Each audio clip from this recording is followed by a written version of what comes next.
Good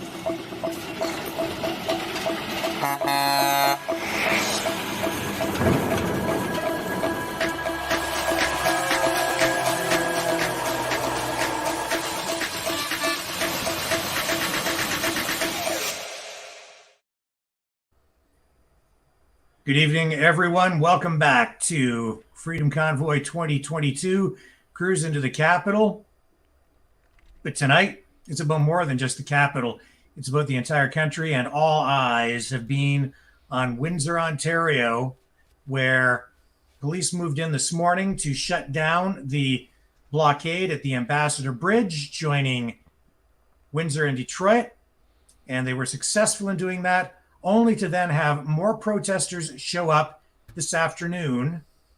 And police have been busy all through the day chasing protesters through parking lots, down sidewalks, and arresting people, towing vehicles. And it looks like the border is still shut down because there's still disruption there. So even though police have been successful on their end, I guess, in making a bunch of arrests, in a way, the protesters have been successful in keeping the border shut down simply by maintaining a presence there. Brendan, over to you. What do you have to say about all this?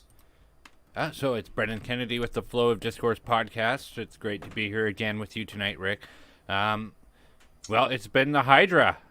You put one thing out and two more grow, and you cut one head off and two more grow in its stead. So like we'd seen out in Surrey, there's some border blockades happening there, among some other things happening. So Windsor may think that they have some kind of victory on their hands, but it's small fish, I think. But yeah. This morning I was we did a couple of live updates through the day today just to keep people informed. And honestly, this morning, it looked like it was over because they had about 40 people, maybe 30 on scene. The numbers dwindled overnight. It was very, very cold. Police, had maintained their presence around, I think it was about 7 a.m. A large number of police officers came in. The Windsor police were sort of replaced by a bunch of OPP officers. The True team was there. It was basically a riot squad, right? So they move in with their armored vehicle, and it was clear that this was going to be it because the crowd was down. It looked like it was the opportunity for police to do their thing, and it was. And police did exactly what they were there to do. They went in and they dispersed the crowd. I think they made one or two arrests, at least two. Two guys in pickup trucks were arrested for sure that we know about. We do have some footage that we're going to show you from the scene there. We also have some footage of what's going on there now tonight to share with you as well. So, Brendan, you take it away. Kind of give people the lay of the land. I'm going to queue up this footage. Sounds good. So I have heard from multiple individuals last night that they were en route to Windsor, and they weren't even allowed near the Ambassador Bridge area, so the whole area was blocked and cordoned off. Police officers were more or less kicking people out at that point. This was something that was supposedly supposed to end at 7 p.m. the other day on Friday, but it lasted all the way till today, and with the bridge still being closed, it's kind of like, well... Yeah, this was earlier today, this footage, which has been circulating online. And we did have live footage earlier, but this shows the arrest of, I believe this guy was one of the guys in the pickup truck. This was another pickup truck here. These guys were arrested on Huron Church Road, where police over the past couple of days kept pushing the protesters south, away from the bridge. Look at how many there are, eh? Oh, a ton of police officers. I've seen some videos where it looked like up to 500 cops or more. Yeah, I think that's about how many they have down there right now. Probably somewhere around 500. So if Ottawa is such a crisis, how can they afford to take all the police out of there? Yeah. Well, Windsor's been a different deal, right? It's in Ottawa, it's been like a party Yeah. largely, and it was sort of like that in Windsor, except that it was blocking the bridge. Um, but they had barbecues and they were playing street hockey and all of the same sorts of things. But of course, they were blocking access to the bridge. Yeah. So that got the attention of the government in a bigger way. When you start impeding $350 million US in trade every day at one of the busiest international border crossings in North America, the government takes note.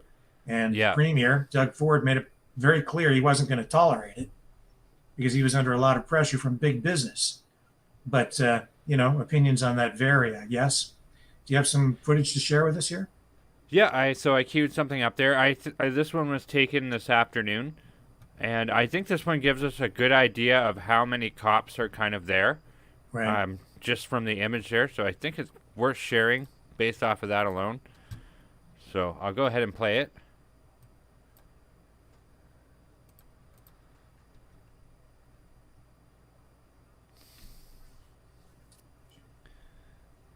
Yeah. So this was this afternoon after more protesters moved into the area. And I'm familiar with everything that I'm seeing here. So probably somewhere around 500 officers is what people on the scene are estimating. And that's what it looks like to me too. At least 500. Yeah.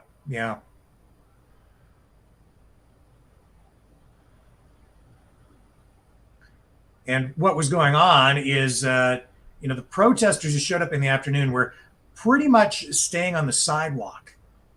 And I guess at one point, the mayor of Windsor, Drew Dilkins, even said it was, I don't know if I don't think he has the authority to give people permission to do things, but he seemed to think he did. So he said, yeah, protesting on the sidewalk is okay. And then the cops showed up and said, no, protesting on the sidewalk is not okay. And they started to push people back. And I guess they advanced and backed off and advanced and backed off. So they warned the protesters that if they didn't leave, they would be arrested.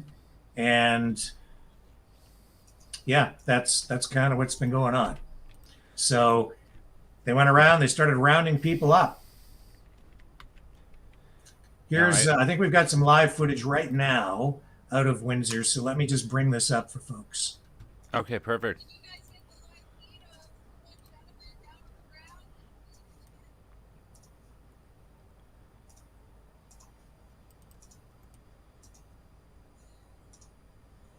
So it looks like so far, as of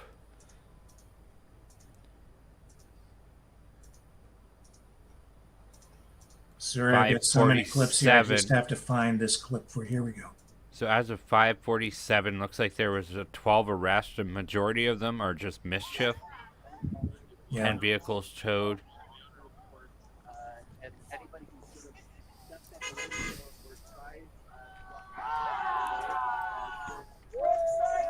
This is live footage from Do you guys Windsor hear the right news now. media behind me?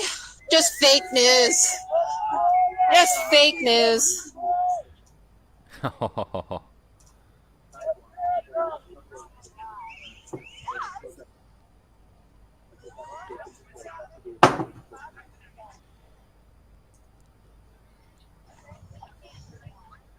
CBC, CTV, they've lost the trust of the people. People just don't have any confidence in them anymore. And, I mean, why would they?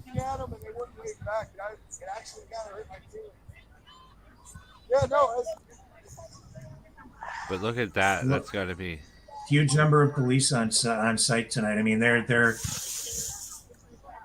not messing around, right? But even with all those officers, just by being present, that bridge is still shut down. We're not blocking the roads. We're standing on the sidewalk peacefully protesting. Yes. Block of roads, rows of police officers. They barricaded the roads. Side streets are closed. That's quite correct. The protesters there have not been blockading this afternoon. They've been on the sidewalks protesting. Police have been trying to get them out of there, and it's the police that have the roads blocked off. Now, I'm not saying that they wouldn't blockade the roads again, because I think they probably would if given the opportunity, obviously. But what is really going on here, Brendan, I think, is this is an escalation in the war for and against freedom in Canada. Big time. I don't think the police like it either. And quite frankly, when it comes to what they're charging everybody under, which is mischief, it's like a broad term. It doesn't... At this point, they could just arrest everybody for mischief. And who's to say it's even going to stick in court? Well, that's what they've been doing. They've just been rounding up everybody. I know that police have even been rounding up people. Or I don't know if they actually did arrest people, but they did pull people aside who were going into stores. Yes. Up and down here on Church Road, who were not there protesting. They were just going to stores. So I did hear a story of a gentleman who walked into a store and his truck had a Canada flag on it, and yet he ran out of the store to stop them from towing his car. Are blocking, so they're blocking the road that you could see, and then to the next light there's a cement barricade. It's a joke. Yeah, that is a joke. You can't block the road, but we can.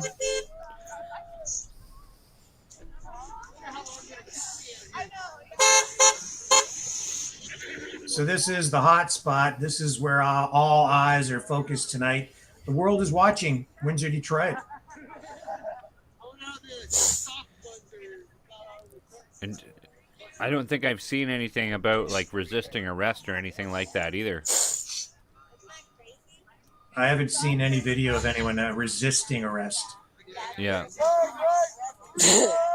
Well, yeah, maybe they were all ticked off at 3:30. Tim Hortons was closed, so they couldn't get their donuts.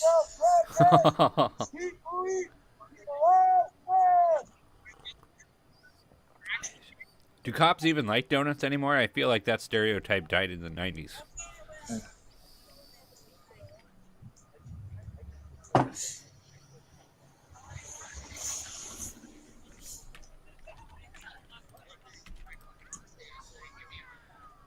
So it's bridge is still closed. I believe everybody is off of the bridge, but it is still closed. And even if they got across, the American side is totally blocked. You know, I did receive also video footage from last night, which contradicts kind of the main narrative that we have. So I seen some things coming out saying, "Oh, there's trucks on the bridge and they're stuck with food and they're stuck with cattle cars and that sort of thing, and it's going to be a disaster or what have you." I'll carry it on for you. But I have footage from last night where the charger? bridge is entirely empty. There's nothing on the bridge whatsoever. Eric, you're gonna have to do that.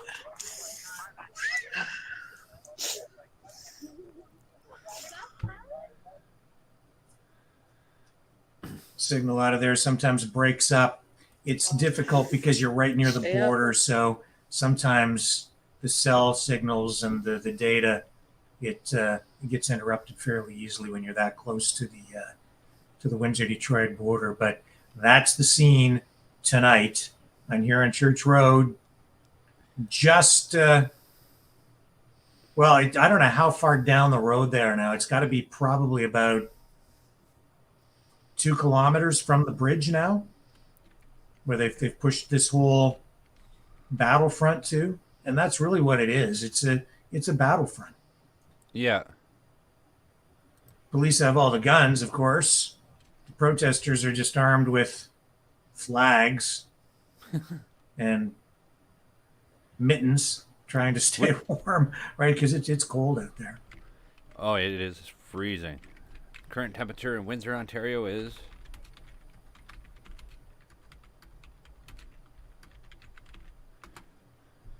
-8, snowing, as you can see by the video. Yeah, you spend the day outside in -8. You're out there for hours and hours. If you're not properly dressed, it starts to get to your bones. And that's why the crowd began to dwindle overnight, so that this morning they only had 30 or 40 people still there. It was a cold night. And some vehicles left. Some stragglers were still there. Police took advantage of that to take the ground, and they took the bridge back, basically. But then this afternoon, more protesters showed up again.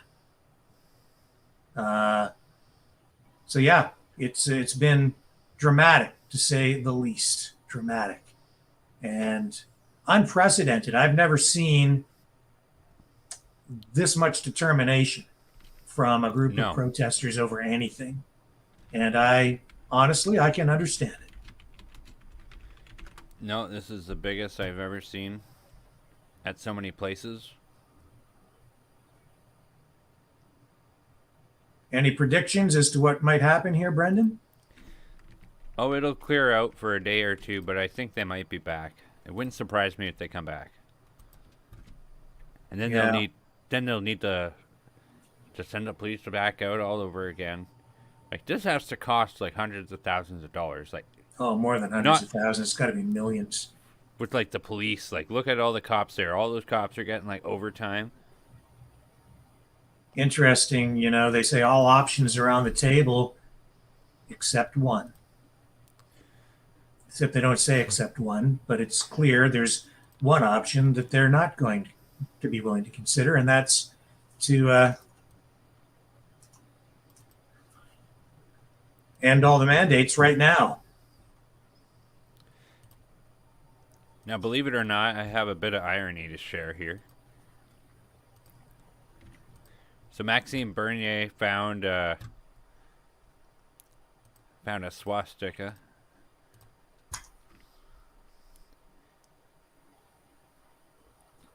Oh, I saw that today. So he says, after a year of demonization, stigmatization, and vilification of the unvaxxed by governments and media, this opinion seems widely shared among COVID fanatics. Will mainstream media journalists tell us how they've been infiltrated by actual Nazis, calling for a return of gas chambers? He has a point. I know that even during the early parts of portions of the pandemic, at protests, people on the pro-vax side, pro-mask side, etc., would pull up at street corners and say to the protesters, "Yeah, I hope you get COVID and die." And now this. Well, I guess this must have been from the Tim Pool podcast. I think it might have been, but it looks like it came out of Ottawa. I've seen it from other places, other sources that talked about this, so it does look like it did come out of Ottawa. But I guess they were right. It looks like there are Nazis in Ottawa. Well, there's one swastika, but it's not being displayed by the people who they say are displaying it. That's what makes it so kind of funny, I guess. I don't know. I don't think Brendan. This is sick. I don't think that's funny. I think it is sick. And yeah. What's truly sick about it is there is a large portion of the population today that I know believe that, and we have been on the edge of having exactly that thing happen in this country because of the hate and division that has been spewing from Justin Trudeau's mouth and Jagmeet Singh's mouth. Not to mention the Premier of Ontario and many other politicians who have been spreading hate and division and twisting words and distorting facts and outright lying to people to get people like that to a point where psychologically they're willing to hold up a sign calling for the extermination of people who are not vaccinated. Where have we seen that in history? And I remember 2 years ago saying that we were on a slippery slope and heading toward a very dark place. I knew then that we could get to that place in this country. We weren't far away from it. I also said that this whole mandatory vaccine crap, all of that, would lead to a point in time where people would be calling for children to be taken away from parents who weren't vaccinated or would not have their children vaccinated. Yeah. Personal choice went out the window, and now it's mandatory, and we've seen it happening. And that's what we're seeing in Ottawa, where people on the other side, on the pro-vax, pro-mask, pro-lockdown, pro-communist side, they're like, let's send Children's Aid down there. And they've been looking at it to see if they can take children away from people who are in downtown Ottawa or at Parliament Hill. There's something seriously wrong with the country. And you're looking at it right there. Because that's the mindset that a lot of people have now. That's the result of hate being spewed by politicians who claim that they're the virtuous ones. Yeah. No, it's trouble. Whoever did that, though, they know it's wrong. Like, this person is covering their face out pretty extensively. It's just not right. I can't believe there's something that ironic, though, that we've come across. Yeah, I think it's not just ironic. I think it's just plain sick. Just plain sick. It makes me sick to my stomach. Mm-hmm.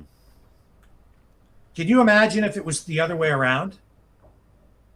Imagine if someone was down in Ottawa tonight, walking around with a sign like that saying, "Gas the vaccinated." Yeah. That would be big trouble, basically. Oh, it would be in international news and mainstream media be all over it.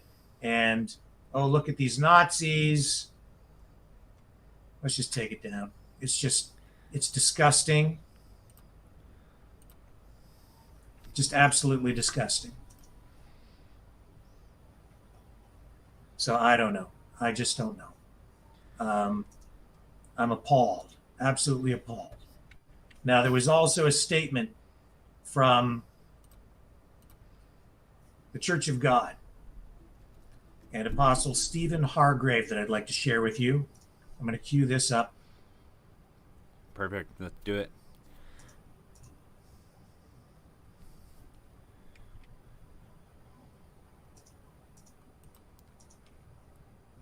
One moment, folks. Just takes me a moment to grab this. I mean, we all look backwards at our political affiliations or our ideas from our former younger selves, and maybe we don't necessarily agree with those anymore, or we might look at them with cringe. I think these people will be doing the same thing. Yeah, well, let's listen to what this apostle has to say. Say this about the brothers and sisters on the Ambassador Bridge. We appreciate so much your protest. We support you with our prayers, and with more than that, we believe in what you're doing. The cry is a just cry against the unjust mandates. We stand in solidarity with you. But God did not send to the world a protest. If it were merely a protest, we would be swallowed up in Protestantism. And Protestantism is what delivered slavery and colonialism to the world. So we stand in solidarity with you, but we are not protesting the system. We are offering you saviors that can extract you from the system. Someone may say, we want all the mandates dropped, and we want the resignation of Mr. Trudeau. That may or may not happen. But even if it did, the results would be the same. The system loves to make concessions for you. And then you go away thinking that you've done well, only to come back in 2 years, in 1 year, to do another march and another protest, and we end up in this circle of incessant protest from the beginning of time. But God has saviors.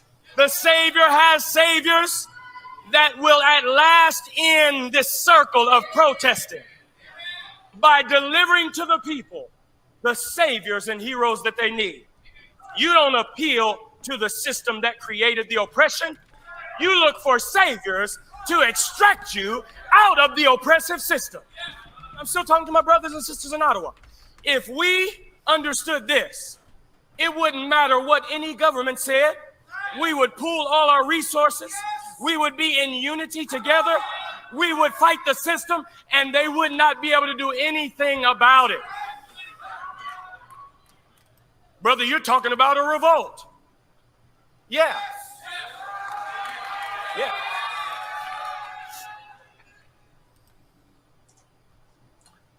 Yeah. Yeah. The Church of God has been under constant attack by the state since the beginning of this pandemic. They've been demonized, vilified, they've been smeared, lied about, charged over and over again. We've seen churches across this country burned. We've seen pastors arrested for feeding the homeless in the middle of the winter. We've seen people in churches prohibited from worshiping in the way they see fit, which is their constitutional right in what is supposed to be a free country. And maybe you don't agree with what they're doing, but honestly, doesn't matter because it was their right. It should be their right. And it was stripped from them. And when they defied that because it went against their beliefs and the word of God, which is a higher word than the word of Justin Trudeau or Doug Ford, who are just men, humans, they sent in their goons to do their dirty work. What's going on here, folks, in the plainest, simplest terms, is a war. It's a war between good and evil. It's a war between freedom or for communism. It's really, in the simplest terms, it comes down to that. Most people have become so complacent that even as this is taking place, they don't understand it. Most people tonight are sitting at home watching television, eating chips, Super Bowl, whatever, not really paying much attention. Well, some people are out there fighting for freedom, and other people are fighting on the other side because they don't want you to have any freedom. Now, it isn't just about a virus. It's about government overreach, control, communism, far left politics, far extremist politics, far left extremist politics. It's about the media being bought and paid for so that they're no longer telling you the truth, so that they're twisting facts, distorting information, giving you little nuggets of truth wrapped up in a big lie quite often. And I should know, I speak from a position of authority on that after having worked in the media for over 30 years, over 25 of which was with CTV. I know what's going on over there. Well, I don't really know exactly what's going on, but I can see that there's a big problem. And the news that we're getting today is not the news that you used to get. And they are exploiting your trust. I personally, I'm more in alignment with the Church of God than I am with Justin Trudeau and Doug Ford and the other premiers across this country, because I don't trust those men. I don't trust them at all. I don't trust any of the politicians anymore. That hit the nail on the head when he said we need not ask these people for deliverance. Like, they're not going to deliver us. They're clearly very fine with enabling human suffering on a mass scale. You know, and people say we need to separate the church and the state. And when I was younger, I thought, oh, that sounds like it's probably a good idea. But what people don't understand is the supremacy of God is recognized at the very top of the Charter of Rights and Freedoms. And it's the churches that can save us. Because even though it mentions the supremacy of God, what that really means is it's not even an entirely religious reference. No. It really recognizes the importance of individual rights. It recognizes that we were all born with rights given to us from a higher place than a human being can grant to us. Our rights do not come from Justin Trudeau. Our rights do not come from the Premier of Ontario, Doug Ford. What they do as politicians and what the bureaucrats do is they suppress our rights. They take our freedom away. We're born free beings, free humans, free people. It's the government that suppresses and oppresses us. And we as people need to keep that in check. That's what the Charter of Rights and Freedoms is about. That's what the Constitution is about. And these politicians keep doing an end run around it to strip people of their freedoms, strip people of their freedom of choice, freedom of movement, freedom of everything. We really have no freedoms at all anymore in this country. None. You can't do anything without some sort of government permission now. I mean, literally nothing. It's getting to the point where they're literally taxing you to eat and to breathe. And that's not an exaggeration. No. And they're using police funded with your tax dollars to enforce their suppression. Now, you might not like having the bridge shut down, and I don't really like it either. But when the people get pushed into a corner and they are not being listened to, and they're being insulted and demonized, sometimes it erupts into something more. And that's what we're getting. And yet through it all, it's been a very Canadian protest. As you can see, as you saw from that footage tonight in Windsor, it's not just truckers. It is not just truckers. And in an attempt to continue to distort and lie, the mayor of Windsor, senior police officers in Windsor have said, well, the protest has really kind of lost its focus because it's not just truckers anymore, and they really don't know what they're asking for, blah, blah, blah, blah. It's actually very simple and very clear, and they have maintained their focus. It's dead simple. The people have had enough. They're fed up. It's not just truckers, it's the Canadian people, a large portion of them, not a fringe minority. And they're telling you, they want these mandates lifted. They want them lifted now, and they want their freedoms back. They want the Charter of Rights and Freedoms restored. That's what I want. I'm tired of all the impact that these little policies that the government makes and how much stress that has been incumbent on my life that came with it. They tried communist style lockdowns and shutdowns on our country. We already had a pandemic response manual, and we threw that in the garbage before all this happened. Like, what the hell even happened with that? It's kind of like everybody was like, well, we have our own plans, but China's doing this thing, so we're going to try that. And so then we kind of tried to do a zero COVID policy for all these years. I don't think it was, I don't think they were flying by the seat of their pants. This was a plan. Yeah. And you don't have a vaccine passport app to roll out on a mass scale. You don't develop something like that in a matter of, a few months.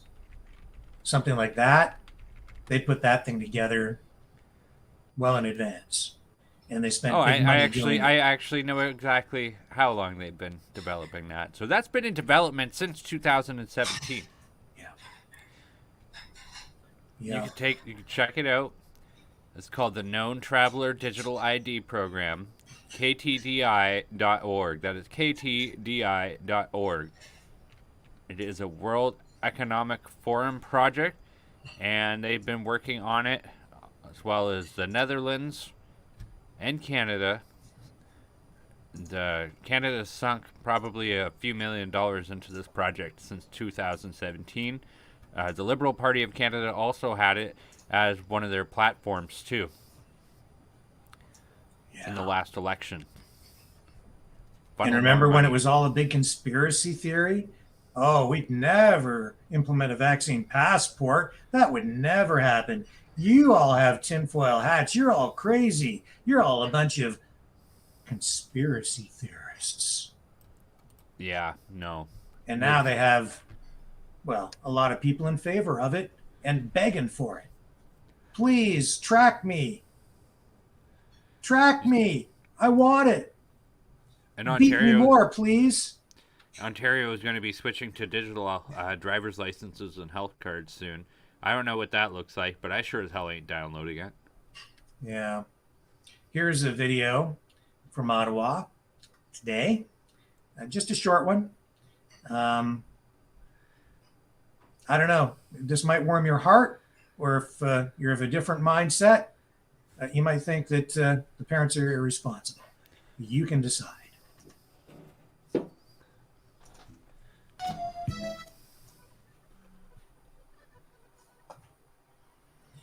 So there you go.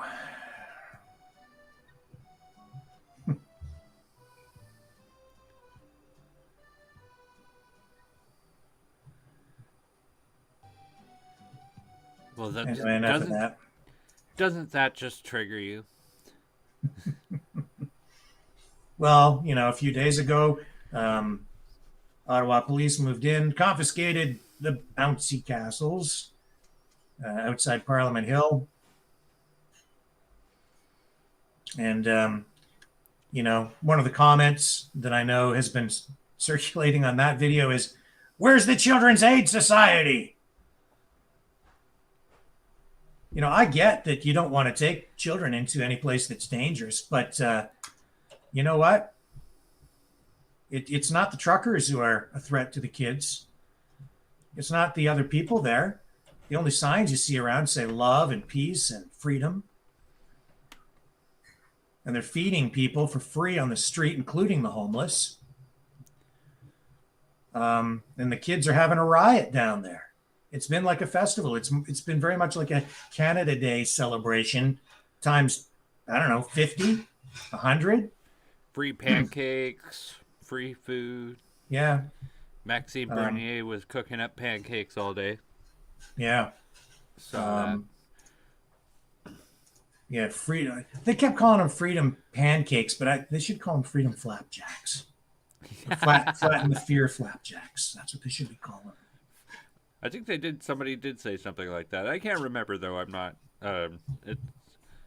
But that is very, very awesome. That image there, and I mean, they're gonna have to think real hard about what they're gonna do, and if they plan on using any type of force. But I think that's the prelude of what we've seen in Windsor. Is going to be the prelude to what we're gonna see in Ottawa eventually. When, I don't know. Yeah, I don't think the government is prepared to let it go on too much longer, but the cops, I don't think, really know exactly how to handle it there. It's a completely different situation.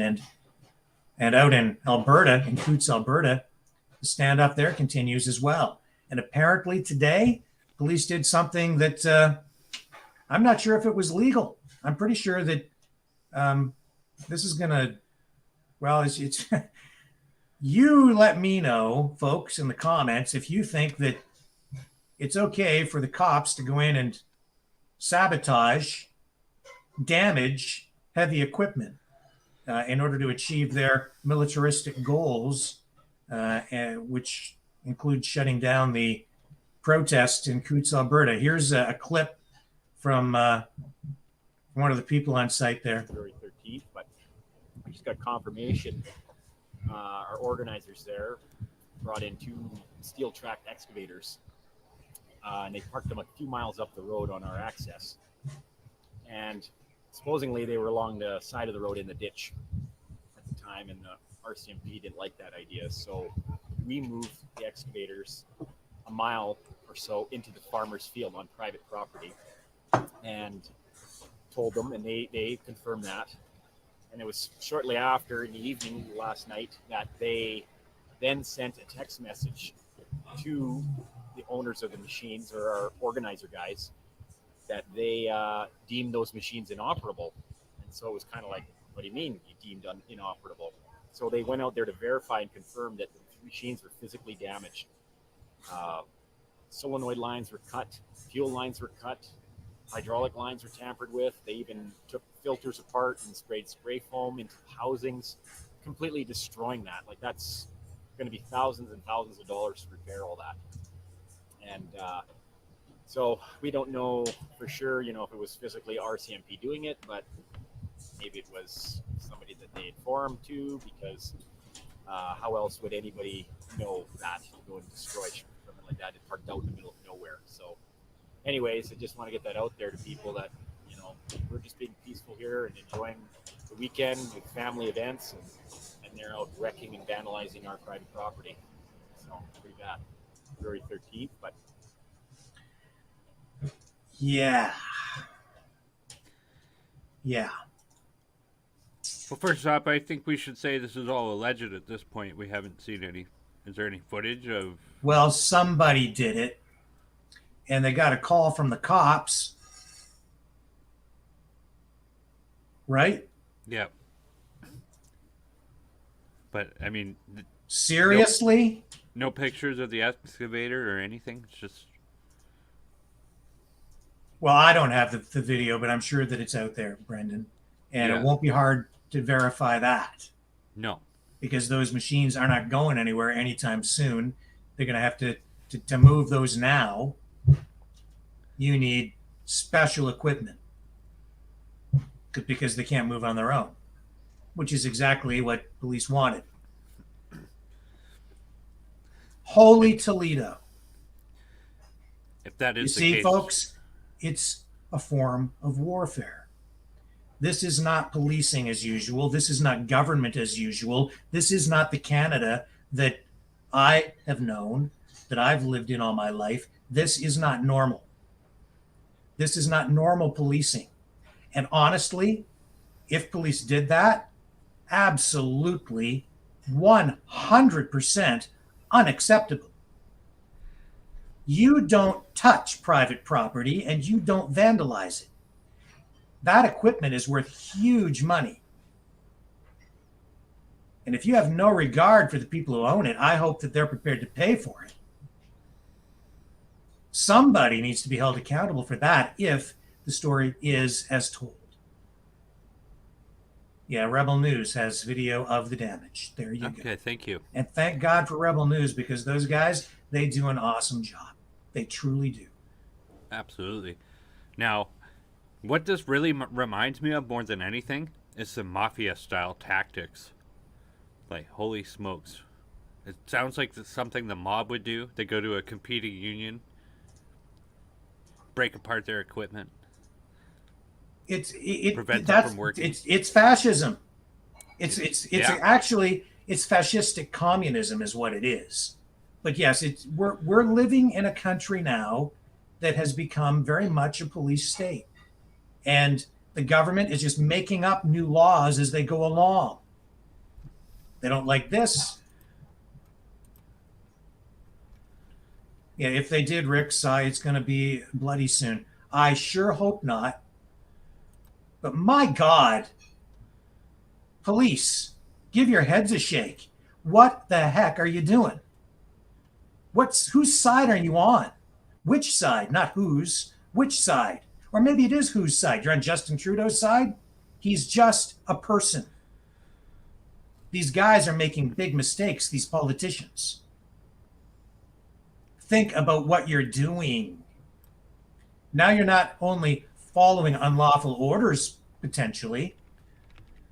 Now you're engaging in criminal acts yourself, illegal acts, if the story is as told. Somebody broke the law, somebody vandalized that equipment, and somebody made the phone call and identified themselves as a police officer to the person on the other end to tell them that those machines had been rendered inoperable. And, Unacceptable. Absolutely unacceptable. big time. Big time. That's, this is, How This do you is gonna expect how do they expect to maintain the trust of the public and gain people's trust? How are people supposed to feel safe around the cops when they engage in crap like that? How? They're damaging beyond repair, possibly, the relationship between the public and police, which has always been a thing to cherish in this country. big time. I don't know what it's going to take to bring it back. Policing has been a weird game in this country for some years now. It's going to take a lot more than sorries for this one. I do Again, know that it's disgusting.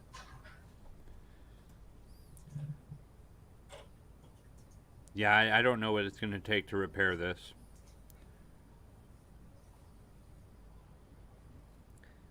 In other news, the farmers that have the Highway 402 going westbound to the Blue Water Bridge is still blocked off with no upticks in action there. I do have some footage from this afternoon. It's already ready if you want to play it. Okay. So this is the highway leading to Sarnia and the Blue Water Bridge, and this is today. Yeah.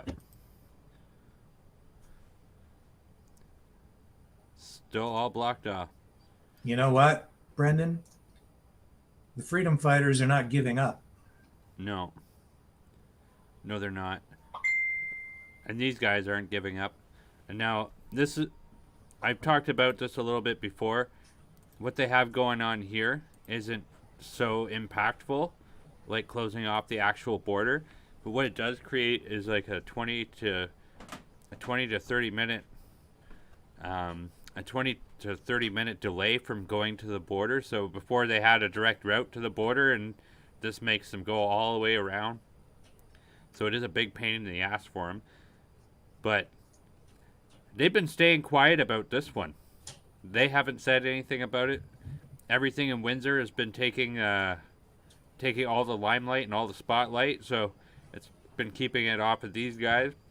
On the other side of the tractors in that wooded lot there, that's where they have an encampment there. and they have been camping there and guarding the vehicles so that they don't get charged for abandoning equipment on the road. But other than that, they're holding in strong there, and they're not moving. Yeah. Now, I just received a message that I saw, and I'm not sure if I should say who this comes from or who it was sent to, but this person is saying that Antifa is moving into the Ottawa area and police are bracing for conflict. And in this note, the person says that they're still shaking from the experience that they had with regard to this. They say they were minding their own business, just observing from a distance, and two individuals came at this person just because they had a camera out in Ottawa. And the description here is, and what they say is, they were full of hate and rage, unlike the truckers and supporters on the Hill. And we've shown you the raw footage from up there for the past 2 weeks. Okay, folks? So you know what's going on, and you know it's been totally peaceful. You've seen the raw footage. We have more of it to share with you tonight, unedited. This morning, this person says, was a prayerful time with pastors participating and hymns sung for peace. I couldn't help but cry this morning, this person says. If I had not experienced this person says, I might never have fully understood the reality of good and evil truly present. You can cut the air with tension, they say, with this demonic group. What I actually saw was the police creating a blockade to keep the Antifa group away from the truckers. It's going to be extremely difficult to contain them if they don't have added enforcement. The person says they pray for the police officers as they have one gigantic task ahead of them, and that is true. If Antifa moves in there,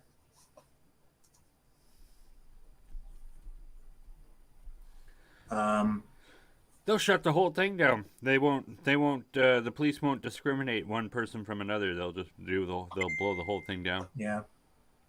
With major force. I guess there's been quite a few like anarchist groups and stuff like that have been to certain places in Ontario where they had caused quite a bit of damage. Now this was 3 or 4 years ago. Mm-hmm.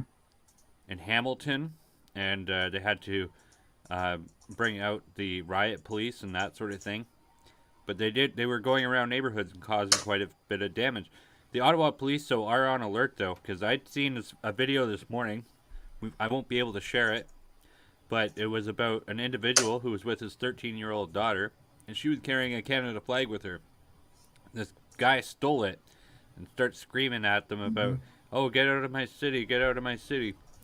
The father ends up like tracking him down, and I have that video. I'll cue it up for you. Okay.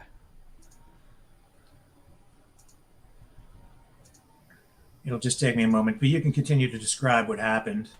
Cue it up for folks if you like. Well, the individual is quite hostile, and he even grapples with some people. But I mean, the response from the police was pretty quick. Yeah, it's right here. Here we go. No, my ankle's broken. My ankle's broken. Okay, No. Get up. I can't get up. My Okay, ankle. well, sit up. Listen, I can't. My ankle's broken. My ankle's broken. Look at it. Okay, we'll just sit. I'm sitting. Yeah. I didn't assault anybody though. I took somebody's flag. That's it, man. Yeah, 13-year-old girl's Well, flag. we're back in Ottawa, and this time we decided to take 2 of our children. If there's some sound in the background, I apologize. It's a pretty light mood here, and there's some kids running up and down the hall. It reminds me of the old days of going to hockey tournaments for my team or my sister's team as a child. Lots of kids are having fun playing in the elevators and going up and down the stairwells. So this is our 3rd time that my wife and I came, and it's been nothing but peaceful. An earlier video, you did see there was some counter protests. protesters that I spoke to.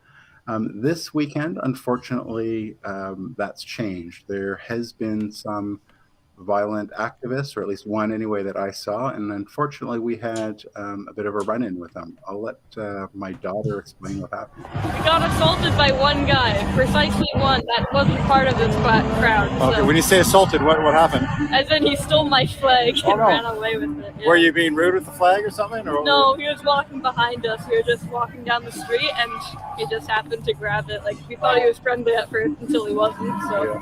Yeah, I think he was drunk or something. I don't Possibly, yeah. Did he yell at you? Yeah. Yeah. Oh, he yelled at you guys? Yeah, too?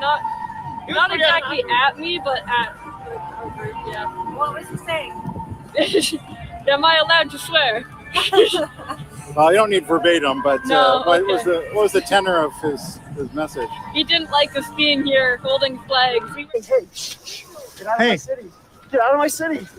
Get out of my fucking city. Or anything, just walking down the street with a flag over my shoulder. So, and yeah, I'm not sure what exactly he didn't like about that, but he didn't like it. Yeah. What ended up happening to that guy? I think he got arrested. I saw him get arrested on the sidewalk, and he just had to walk around that. Yeah. Which is interesting. Would you say that his behavior is indicative of what you're seeing elsewhere? Definitely not. No? This is. I don't see any hatred part of this crowd. Like, I don't see people running away from others or getting yelled at. Like, it's mostly just people aggressively yelling freedom at each other. Yeah. So when he first took her flag, I hadn't had my camera out. We were pretty close to her hotel. We were just by Ottawa City Hall, so not really close to the actual protest. It's interesting, this is the same area where the counter-protesters were last week. It seems that they don't like to go right into the actual crowd. They, if you forgive the expression, they like to stay on the fringe. And I'm not sure if this guy was looking to cause trouble, but he saw a family of 4 people. My 2 children were with us. There's no one else really around, and he decided to walk up behind us and grab the flag that my daughter was carrying and run off and just sort of yell obscenities to us and tell us to get out of the city and that kind of thing. I was able to get my phone out eventually, so I didn't capture the beginning of it, but you do see him getting arrested, so have a look.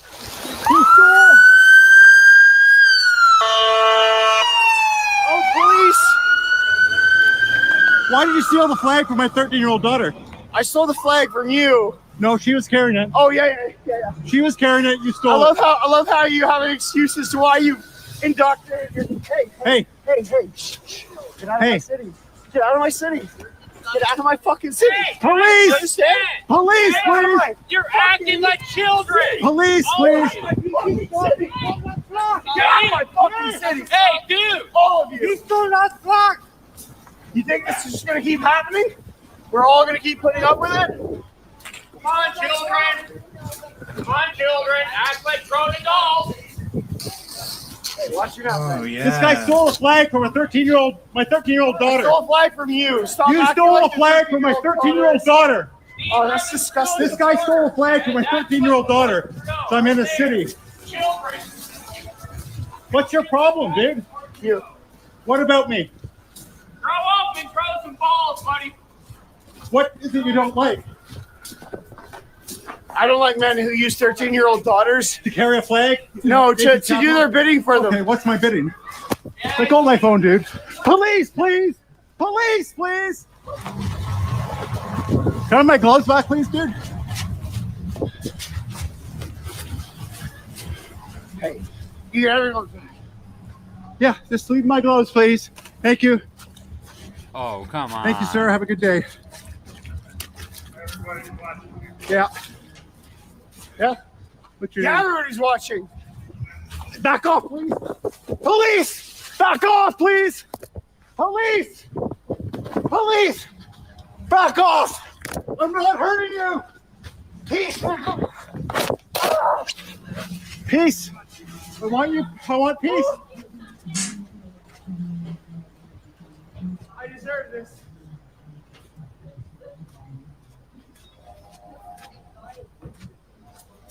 You know him? No, I didn't. He stole my daughter's flag. Sir, police officer? Your daughter's flag? Yes, we were just walking. He stole it. I think he's been drinking. Is there a police officer? I've been assaulted. A police officer, please. Is there a police officer? At Elgin. I'm cutting the cup right Let's now. go. Merci beaucoup. Yeah, I'm with someone right now that Has been assaulted. that her daughter has been. A man assaulted me. I think he's been drinking. He stole the flag from my 13-year-old girl. She's in a snowbank.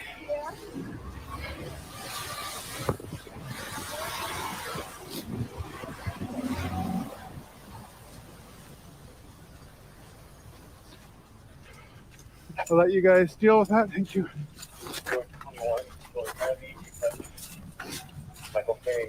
Smelled a lot of booze on his breath.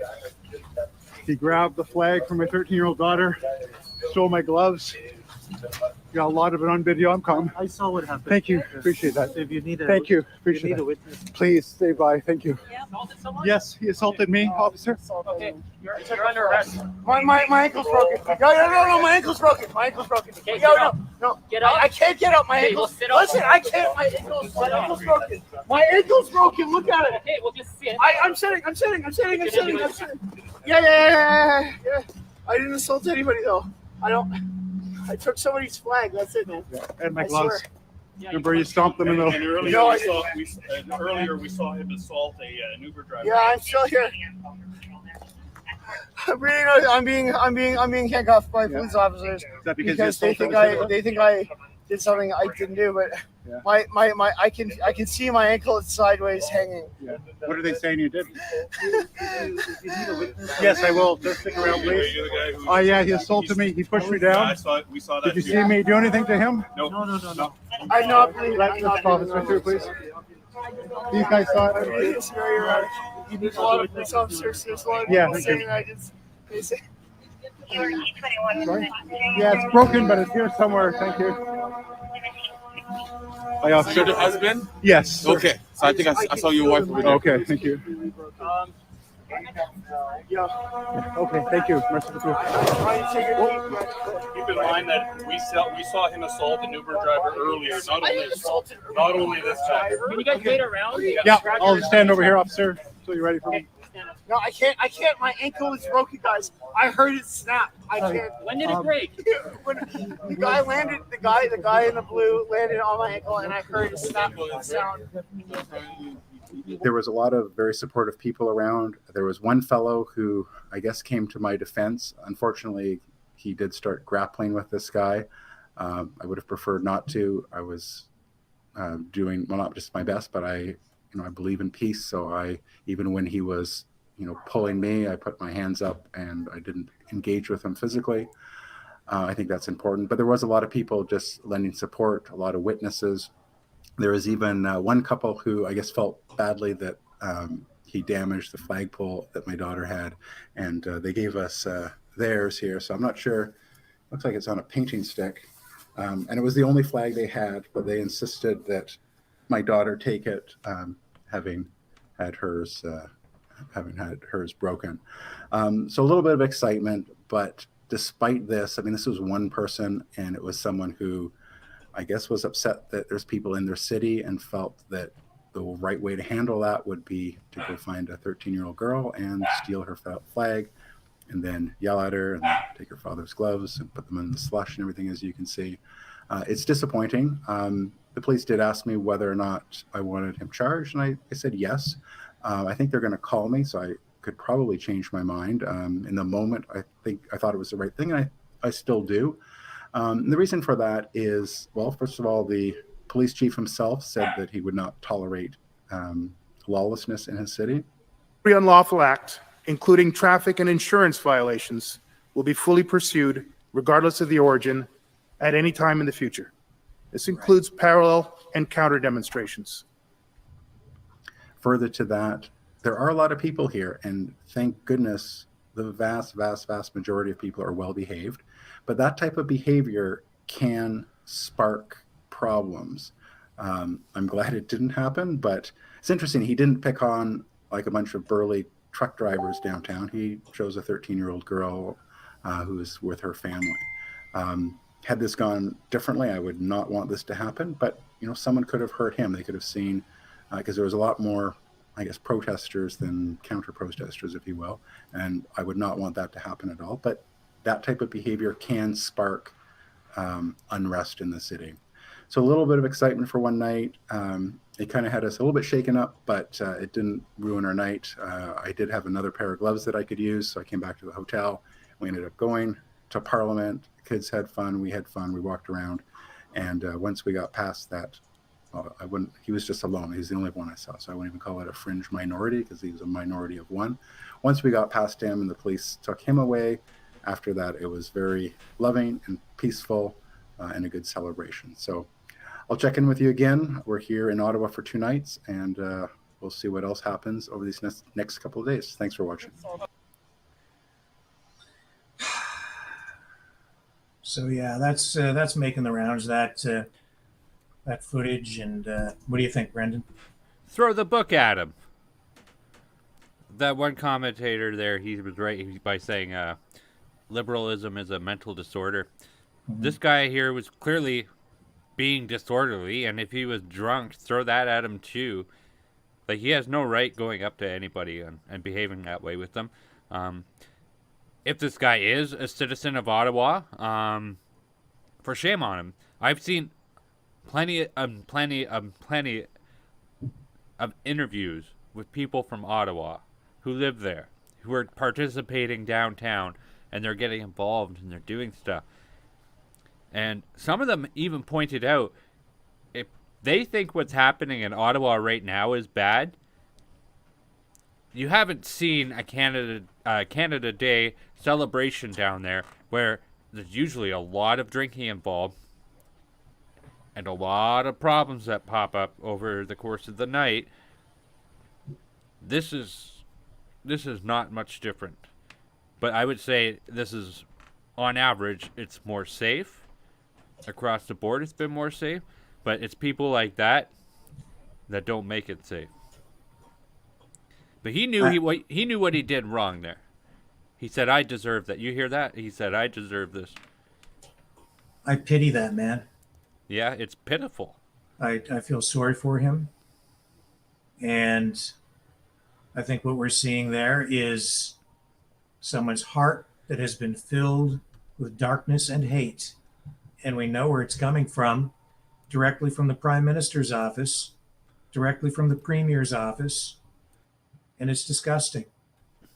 And that hate was unleashed in Ottawa through that man.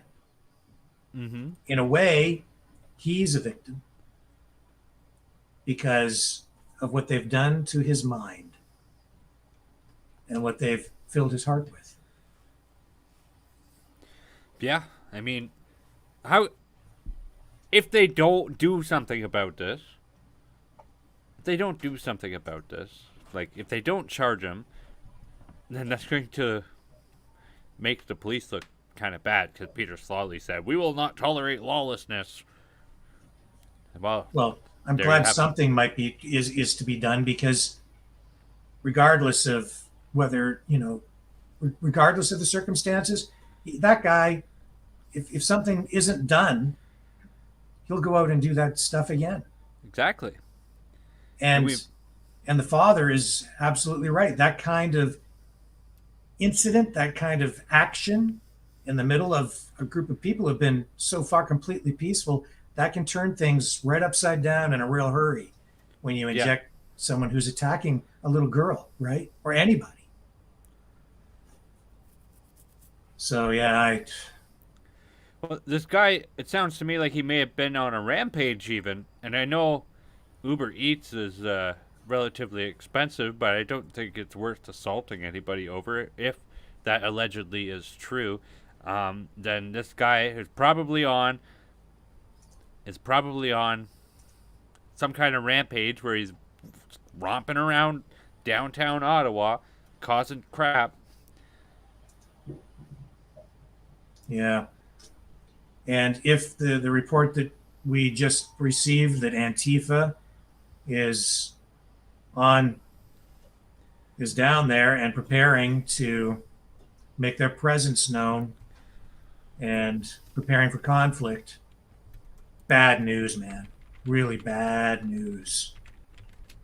And you know something else, Brendan? I'm so sick and tired of the double standard, the twisted reports, the distorted information, the outright lies, because the mainstream media, they won't give a damn about that little girl. You're not going to see that on the 6 p.m. news. I can pretty much guarantee it. I'd be very surprised. It's possible it might show up on a television newscast or in a newspaper, but I really doubt it. I doubt it.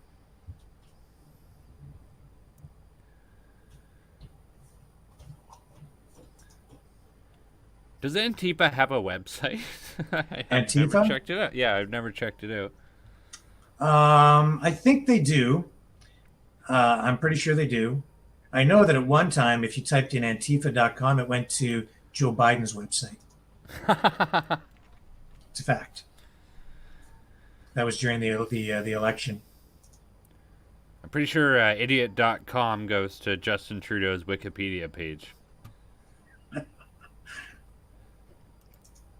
What is Antifa? Yeah, I don't see like a website. They must. I'm not sure. Be interesting if they did. Somebody's asking, what is Antifa? It's an abbreviation for anti-fascist. Which is a misdirected name meant to deceive, because in reality they're a very violent. They're basically street enforcers for the far left. And their methods are very fascistic and violent. They're violent. We've seen that repeatedly. And yet I remember a couple of years ago, who was it? It wasn't Chuck Schumer. It was one of the other U.S. politicians who said, Antifa is just an idea. And then that spread, and Biden said it. Yeah, Antifa is just an idea. No, it's these groups. You got to be careful with these groups. Like, maybe they, like, I just tried looking for a website that they have, but I don't see anything there. I could be looking in all the wrong places, but neither here nor there. Antifa is garbage. Wherever they go, they leave a trail of destruction behind them. Yes. I would say they're even comparable to kind of the Mussolini black shirts, like. Yeah, or the brown shirts. Hitler's brown shirts, right? If The they Nazis. don't like you, they'll come in and burn your business down. No, I'm appalled by what I'm seeing today. It's just appalled. What can I say? It's terrible. Now, Carla Olson, we've shown you what's been going on down in downtown Windsor. I'm going to see if I can get a live feed out of there. Right now, what I'd like to do is bring you some of the footage that our intrepid reporter, Carla Olson, has been gathering in downtown Ottawa. And let me just cue that up for you. I got to find you again, Carla. Where did you go? There you are. The mood in Ottawa today, I think, has been still very, very positive. And Carla is on site there tonight, still shooting video. This is something she shot just a short time ago. So let's check in with her and see what she has to say. Okay, so I am back from warming my feet, and here we are downtown again, right at the corner of Ellington. Just lots and lots and lots of people, even more coming. It's really the same mood, just the same. Lots of people hugging, lots of people talking, strangers talking, still serving pancakes. The PPC, they're serving pancakes and sausage and coffee and hot chocolate. all of those things. People have really amped it up today. I'm seeing more costumes, and I'm hoping to speak to more people. I did get an interview with Sherry Stewart from the Leaky Tank. Held a microphone until my fingers, I couldn't feel my whole hand actually. And when I finished the interview, I realized I didn't have the microphone plugged into my phone. So I'm still learning. This is all new for me, guys. Anyway, I'm just gonna, turn this camera around so you're not looking at me, so you can see all these beautiful people representing Canada. He took Moderna because the government said, get anything you can. Now, he got a little bit of a brain fog, but he's okay. Thankfully. Thank God. There are so many Canadian flags here. I saw some footage. There's somewhere around here, but not downtown, is a counter protest of, I don't know if they're just citizens from Ottawa or who they are, but there's quite a few of them. And they did a march. We did see a communist flag in it. I'm trying to get a hold of someone to see where it exactly is happening. I saw very few Canadian flags. I just want to bring you over to these porta potties that we've been looking at, and I wanted to show you. They've labeled them.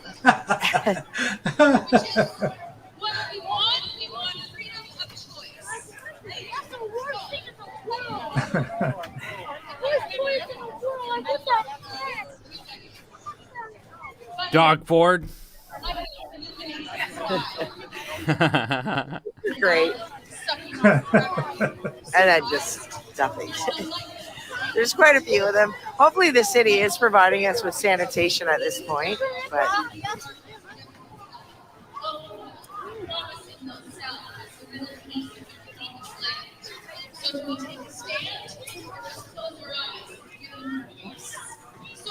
Could you just excuse me a moment, He please? is King of Kings, Lord of Lords.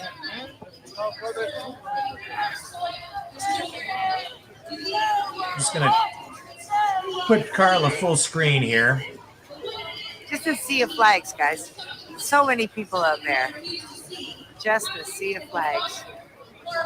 We are trying to help her with some of her expenses. We do have a donation link. I'm telling you, if you're into people watching, this is the place to be. She's been there for 2 weeks, doing a great job sending us live video, recorded videos, interviews.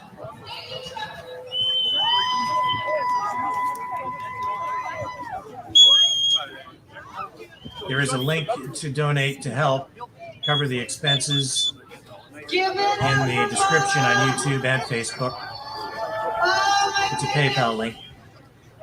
We just really need to win this, guys. This is our third weekend up here. We really need to win this. And boy, have Churro and his friends done everything they can. They stolen $10 million from us twice. And are you mad about that? They booked all the hotels so nobody can sleep here comfortably. Are we mad about that? So again, a huge crowd in Ottawa today, Sunday. Are you mad about that? In spite of the threats from the Prime Minister and the Premier, team, and it is our role and responsibility to provide the necessities of heavier life for our fines. truckers. And so we have a volunteer table over people there. responded by coming out in even greater One thing numbers. that the government cannot steal from us is they cannot steal our crypto and they cannot steal our fiat cash. So we have a donation table. Can you wave over at the donation table, guys? Where is our donation table? They should be over there. People are looking for them. So Janet is in charge of that. Please go see the adopted trucker table and find The out speaker how making you can help us reference in to the any government way. The posters here are the freezing funniest posters in the world. for a second You guys are time incredibly donations, creative. Like not look at that freezing guy. it coming out Oh of Give my Set goodness, Go, but so funny. through the TD Canada, Bank. we are hilarious. All right, I would like to bring Olympia up. Olympia is from Romania, and the Romanians know, and the Ottawa is a beautiful Polish city. know, and the Cubans know, and so we're gonna hand this over to this beautiful woman, and she's gonna let it rip. Go, girl. Thank you. Thank you guys so much. I am so proud proud to be in front of you right now. I come from Romania. I was 10 years old when Ceausescu was killed. Yes, that's right. It's this was recorded just earlier in the day. Carla's been down there collecting video. She wanted to share this stuff. We haven't run this before. This was the scene in Ottawa, I think mid-afternoon. They wanted to be free to have a business. She's going to be joining us later in the broadcast live from Ottawa on Parliament Hill. Do you see why this is a deja vu for me? Because we already lived this. So I want to thank the truckers so much, because without you, we wouldn't be here today. God chose you. My son made this scarf with my daughter, and they said God chose you to free this country, and this is what you're doing. And I want to thank so much to our scientists, the doctors, the nurses, and teachers, and students, and workers from all walks of life. That maybe you lost someone, and your family, your friends, or your job. God sees you. And I want to tell to our prime minister. I'm live. The footage is live. Diligently for a few months at the beginning of the pandemic. I have even pity It's the first time we've run Carla's footage here. Thinking that, oh my God, and you're And she will be joining us live this. later in the But you know, broadcast. you may say I'm naive and gullible, and this is rightfully, but I just want to give She's still out there gathering footage, and when she gets back, she's going to share the footage, more footage with us, and talk to us live on the video cast. In the Bible, God talks about Nebuchadnezzar, and he didn't stop. You're doing the same thing, and God will stop you. To our policemen, I want to believe in you again. Please don't ever turn against us, because we're just peaceful protesters that want to have this country free. Please.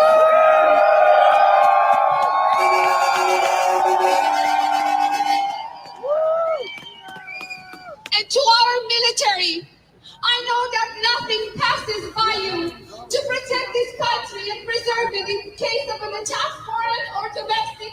It's the oath you took. I know from the bottom of my heart that you would do the right thing and protect freedom in this country and make Canada free again. If your intervention will ever be required, I know you will protect not only our rights but those of your children and generations to come. Canada has entered history in the last 10 days, but something that the world has never known. And I know in my heart you are proud of it.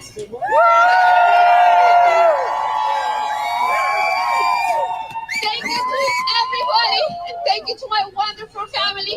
My child is 7. He said, Mommy, for my birthday, I just want to be a kid again. I want to go to karate and tennis and to the trampoline park. Please, let this be done.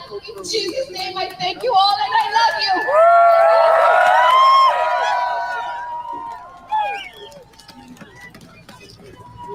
Thank you. Thank you! We love you! Romania knows! Romania knows! Oh, you know, Justin the other day, he was saying, you guys are breaking laws. We're a whole bunch of law breakers over here. Oh, but the ladies often sing, Justin, if anybody has broken the law, my friend, it is you. And you are guilty of crimes that we can't even imagine doing ourselves. Don't you worry, guys, about the tickets. Don't you worry about the threats. We have legal teams protecting our backs. We are behaving impeccably for 3 weeks straight. We have been absolutely exemplary in conduct and behavior. Yes, we've had the odd drunk person, but it's Canada, and what do you expect? Right? Yes, occasionally we have, but we take care of the drunks, and we make sure that they have hot paws and they're in their hotel rooms before dark. So I'm just saying, carry on, guys. Don't worry about the threats. If we get fines, truckers, you know what to do. Take a selfie with it, and we'll give it to our legal team. You're not paying it. We're not paying it. We're not criminals. We are holding the line.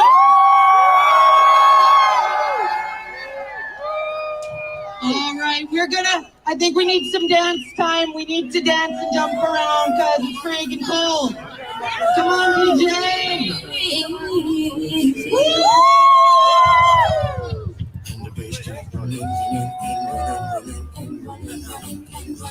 Coach King says that YouTube is messing with our feeds. In this context, there's no disrespect. So when I bust my rhyme, you break your necks. We got 5 So I minutes. don't know what's going on with that, but hopefully it's not affecting things too much. I think what we'll do here right now, Brendan, is I think we'll dump out of this feed for a moment. And I did have a video from somebody who was down at the Windsor-Detroit border through the day. It goes by the handle of Freedom Steven, and he has a video that he's been asking people to share. And I think maybe we should run some of that to see what that's all about. That's a good idea.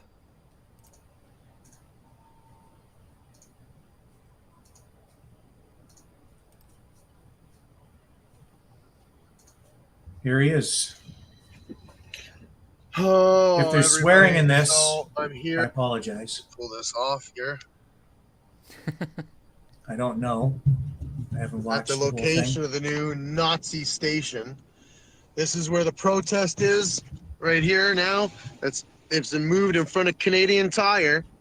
That's all that's left at the moment because these Nazis started arresting people for standing on the sidewalk because of their bullshit orders. Naughty, naughty, you little Nazis. Naughty, naughty. That's right. Sorry, those are the OPP. That's what's the OPP I'm talking to, and they're the ones that were doing the bootlicking. Or the I can't even think, I'm so mad. Oh, they're putting their boots on old women's necks, down on the ground, and you're saying, wow, they must have been doing something, right? No, were they doing something? Yeah, they were protesting. They were standing on the sidewalk,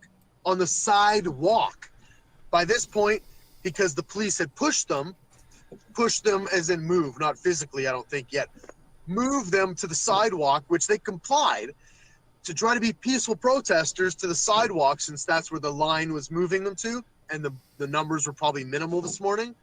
So they're at the sidewalk holding their signs, which are flags. They're holding their Canadian flags and maybe a coffee in the other hand to stay warm because there's a blizzard going on right now. And because they got a little order in their earpiece, and maybe it was all of them, but it was definitely the OPP.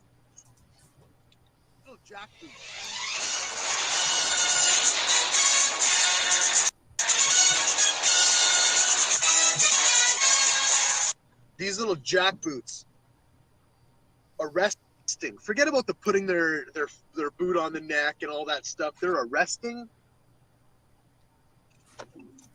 old people, are elderly, excuse me. My friend Rich, 1/2 a stitch, or 1/3 a stitcher, or 1/4 of Pope Stitcher. Little shout out there. Anyway, he's been arrested. I don't know where he is. I don't know what kind of jail. Are they bringing him to a holding cell? Are they bringing him to a quarantine camp, a relocation facility, the new Auschwitz? I don't know. Because who knows in this day and age when they can arrest you for having a protest, like our fearless leader just stated. Protesting is now going to be illegal unless it's under their parameters of how they want you to protest.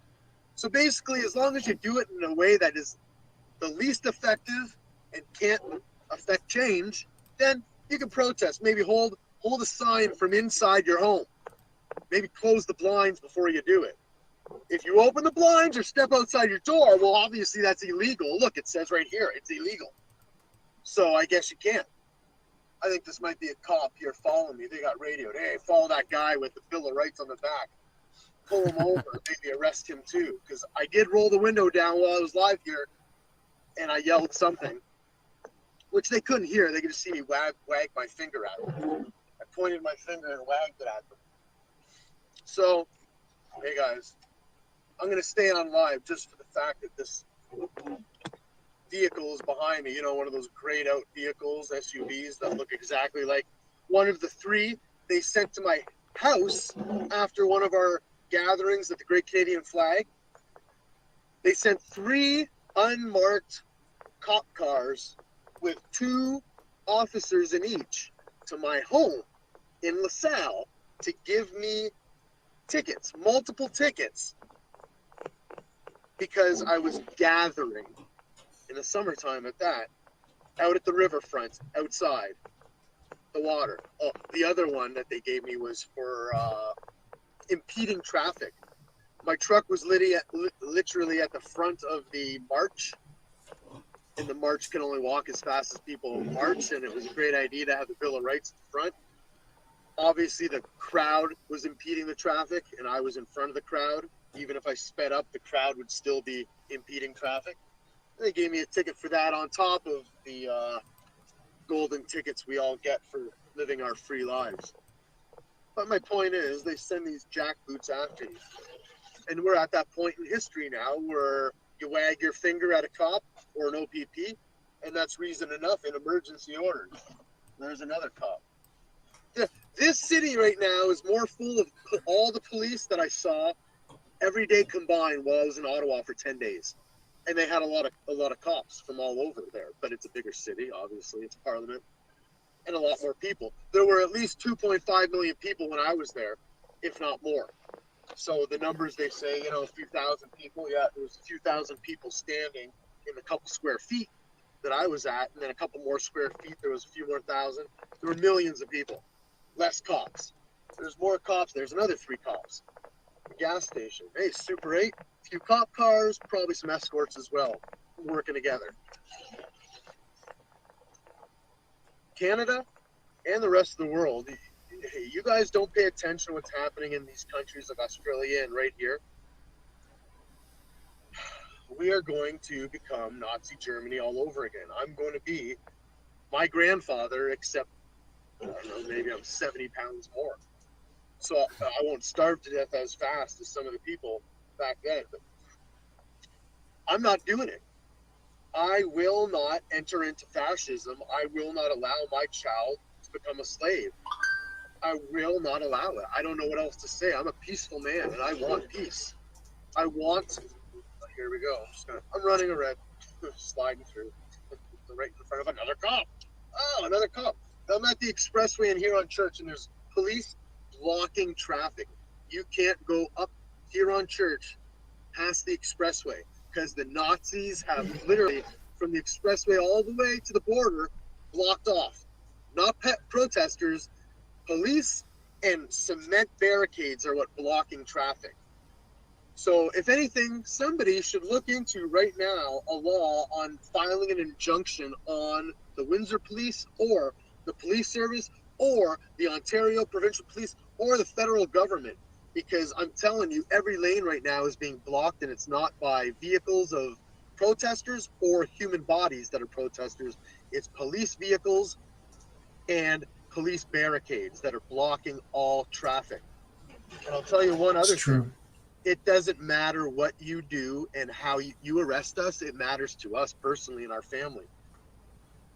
But to God and to the universe, whoever you believe in, if you believe in karma, the universe, the creator, God, whatever it is you believe in, they're watching. They know what's going on. They see the atrocities you're committing and you're signing on to, officers.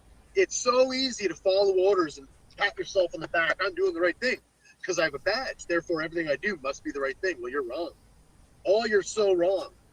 You guys need to look deep in your soul, and you better do it quick, because God's going to judge you. I hope that you meet God's judgment, and I want you to meet God's judgment. I hope it takes a while as well, but I fear that you're not going to have enough time to make it for God's judgment.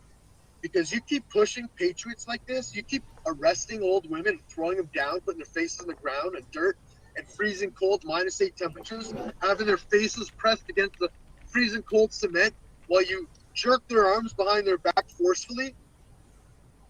I'm telling you, there are veterans, there are people, not me, but there are people who are not going to wait for God's judgment. And you don't want that. I don't want that. Nobody wants that.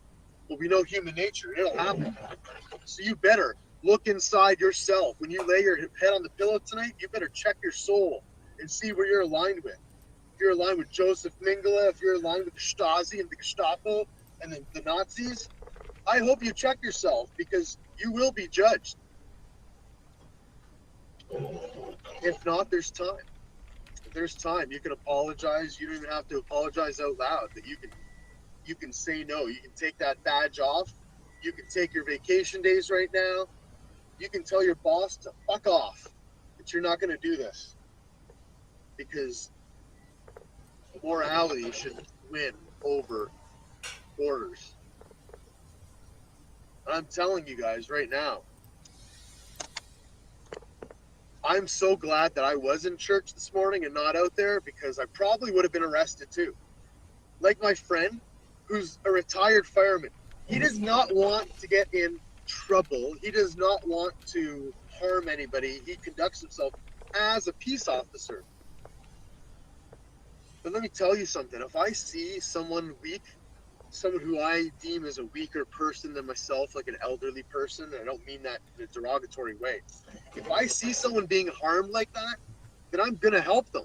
And of course, if it's the authority figures that are doing the harming, what do you think is going to happen? That's what happened to my friend. I'm going to take a few minutes to try and center myself and calm down and gather more information. I might have to head down to the police station.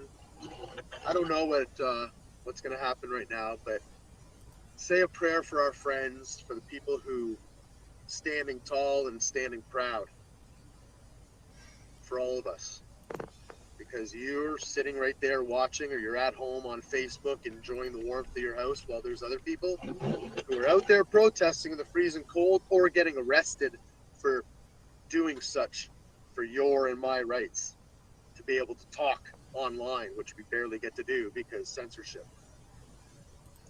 Everybody better find your soul and stand up right now, or we're going to be done.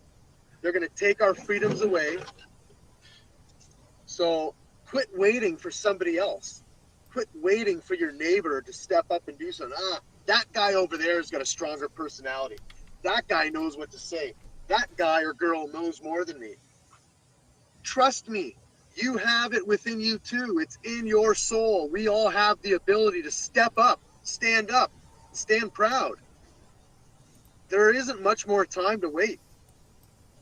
I'm telling you guys, I'm going to try to hold it together right now, but I'm telling you, I know what it's like. My grandfather calmly told me stories growing up about the rules and the orders that were laid out slowly to diminish their property ownership until they had to leave the property, until they owned nothing. And they were moved into the ghettos of Warsaw, Poland. And they had nothing other than the community of other unclean Jews and other unclean people who helped the Jews in those ghettos. And they weren't allowed to have commerce in certain areas. They weren't allowed to drink out of certain fountains. They weren't allowed to go in certain stores. They had to wear badges to show that they were the Jews so people would know, don't come in here. We do the same thing, but opposite. Show your QR code or wear your mask so we know you're allowed and welcome. People say this isn't the same. I'm telling you 100%. This is the exact same playbook as the fascist Nazi Germans. This is the Fourth Reich. We have already entered into the Fourth Reich. It's up to us to sign off and sign out of this. If we don't stand up now for our rights, then your children, doesn't matter if they're jabbed or not, your children will become slaves. They will become the enforcers of the system against you and I. It's just like 1984, the movie, A Brave New World, the movie. Watch it. Please understand that they are programming your children. They programmed you. They programmed me. I was lucky enough to break out of that program and reprogram my brain, and you can do the same if you haven't already. But these children will never have the opportunity to understand that. They're erasing the truth. They're erasing and changing definitions. We need to stand tall and stand proud now. All of us. Find that courage. Because if you don't, we will be in the ghetto. And then we will be in the, what do they call them? I keep forgetting because it's such a stupid name. The shielding centers, according to the CDC, which is another term for a concentration camp. Just with fancier sheets instead of maybe a bale of hay to sleep on, or a metal box above another metal box above another metal box. You'll have a shipping container with a cot and maybe a TV that you'll get to have certain things on with a proper social credit score. But you say the wrong things, talk to the wrong people online, and no, you do not get to enjoy your Tiger King in your little box that you can't leave, which will ensure that you don't share those things that you're not supposed to share, so you can just watch the one thing because there's nothing else to do. That's the world they want you to live in. It's not the world that I'm going to live in, and I guarantee you it's not the world my daughter's going to live in. I won't be alive for that. I won't allow that. I don't know if I'm portraying myself properly, but I will never commit suicide. Never. And I don't want to die. But I will not live in a world. I will give the last drop of blood that I have in my body to preserve the freedoms that every one of us have enjoyed up until this time. March 23rd, 2019, 2020. We had freedoms until the first 2 weeks to flatten the curve. And the worst part about the first 2 weeks to flatten the curve are the first 2 years, going on 3. I am not going to live in that world. I am going to put 100% of my energy, besides helping to raise my child, which this whole thing has brought me away from at times in Ottawa, being away like so many of us. And it kills me to be away. I know my wife doesn't understand fully what we're doing or what I'm doing, what I'm trying to do.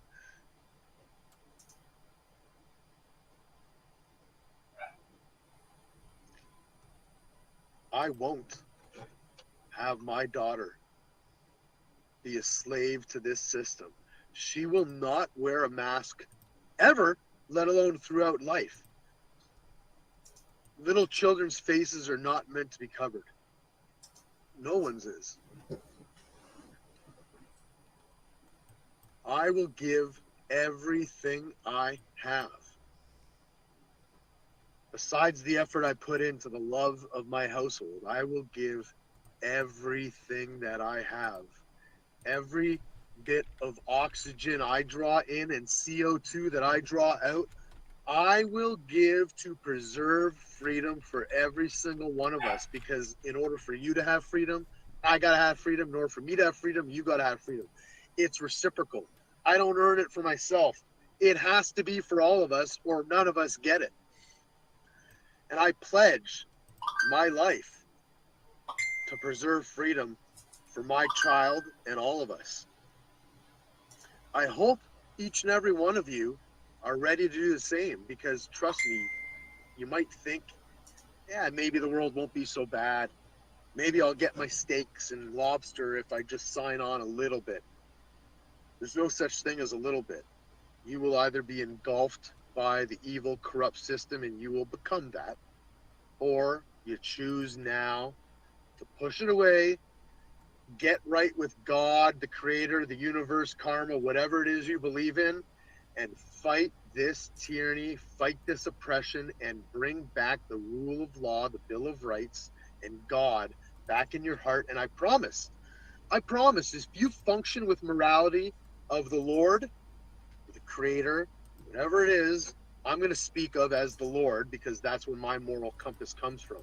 If you function off of that, then no matter what, even if you see these atrocities happen, if you absorb it, but let God exude out of you in every way instead of the hate that you see the other side give, trust me, good will win. We will win. Freedom will win. We just have to maintain the line internally, right? That line out there, it's good to maintain, but that line moves, obviously. Right here, this line, this heart, this is where the courage comes from. This is where your soul comes from. I said it yesterday, I say it over again at rallies. You have freedom. You were born with it. It is innate. God gave you those freedoms regardless of what you think or believe. No man can take it away. There is no king of earth or no man on this planet that can ever take your freedom away, no matter what. There's only two things, two creations that I can think of that can, and that's God can take your freedom, provide it and take it, or you. You can give your freedom up. You can choose to give it up, or you can hold on to it until you pass. And it's one of the most beautiful gifts we could ever have. I squandered my freedom for most of my life. I didn't serve in the military. But everything in my life has been training grounds for what's happening here, what we see in front of us now. I can feel it. My soul has been set up for this battle. And I suggest that each and every one of you prepare for yours. Get your souls ready, because regardless of what you think, what you feel, or whatever you're going to do, there's a battle ahead and you're going to be in it. It's just a matter of what side and where your position is in that battle.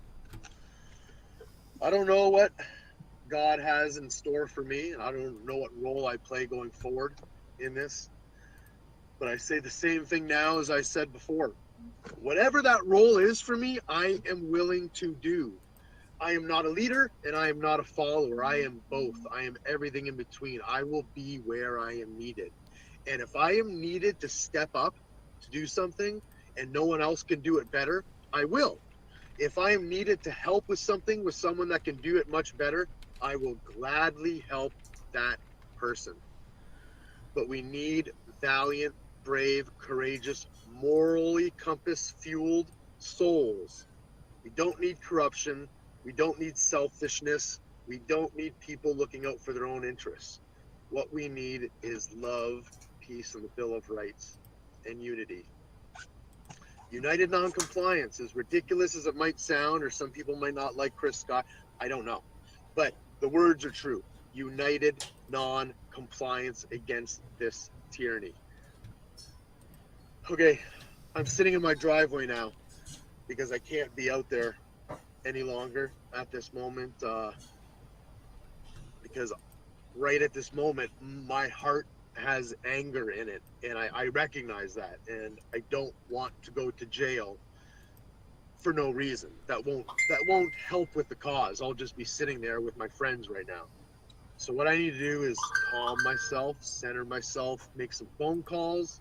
I need to call some of the great legal minds that I've come across and met in Ottawa through Stand for Thee, and some of the people in the Freedom Convoy 2022 that I met. There are some good people, some good souls in there that I met, and ironically, most of them are women. Through this entire fight, some of the bravest people are women. We need men to step up as well, by the way. Let's go, men. I don't know what's going on.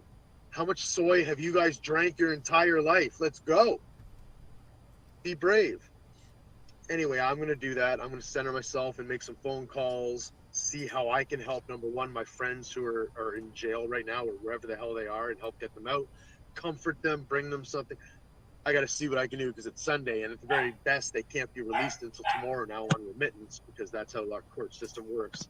And who knows if even tomorrow, because everything's going to be over Zoom since you probably can't go in the courthouse. Everyone's afraid of this virus. Ooh, COVID-19 or Omicron or whatever it is they're calling it now. Rich, I'm going to come get you out. Ladies, all you people that got arrested, we will get you out. I'm also, James Green, Let's get that camera. Let's get people online. Let's get all these people that were arrested on video. Let's get their stories out. Let's let the world know what's happening right here in Windsor, how there's more jackboot thug authoritarian officers right here on our doorsteps than at Parliament Hill. This is where it's at right now, guys. Everybody worldwide in Canada, wherever you're at, Windsor, come to Windsor. Guys, I don't know how this Facebook thing works. Share this out. Tell people to focus in on Windsor. I only got 200 people looking right now. There's people out there that live stream that have thousands of watchers. Have them link up with them on their thing. I don't care if you link up on mine. Link up on theirs and get the message out. Whether it's what I say, what they're saying on the ground, but you let people know of the Nazism that's happening here right now, and that we won't stand for it. We want freedom. We want our children to be free. I don't want to sit here looking like a pussy, having tears in my eyes, but I'm tired of this. I'm tired of being so nice to these officers, and I'm going to stop. I don't want to say things that fire me up and get me angry.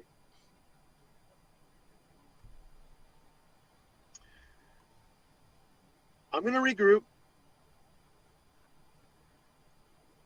I love you guys. And even the haters that spit on us or spit on me, I love you too. You're going to be an ally, dead or an ally by your own choice. Again, we all got hard choices to make. And they're only going to get harder. At least the first one's going to be hard. After that, it'll get easier, whichever direction you go.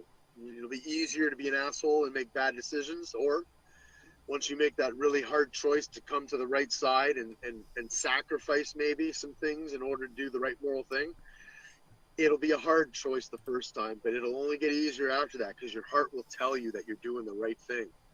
All you people that are making these easy choices, signing on to the mandates and getting the jabs, how easy is it? How easy is it to make that choice and be like, I'm doing the right thing, jab. Now I can go in a restaurant. I'm a good guy. I made the right choice. You never had to think about it. You never had to put a grain of thought. You never had to contemplate the moral issues of right and wrong. All you did was do some action that they told you was right and wrong. You put it to bed and again, watch your Tiger King. What about the other side? They're told, if you don't do this, if you don't get this jab, if you don't put on a mask, you can't do this, you can't have that. So they sit there going, well, I want it. I want to go in there. I want to have work. I want to have school. I want to have Timmy's. Can I please? No, you can't. You got to do this. Do the right thing. I got to make a choice. What choice do I make?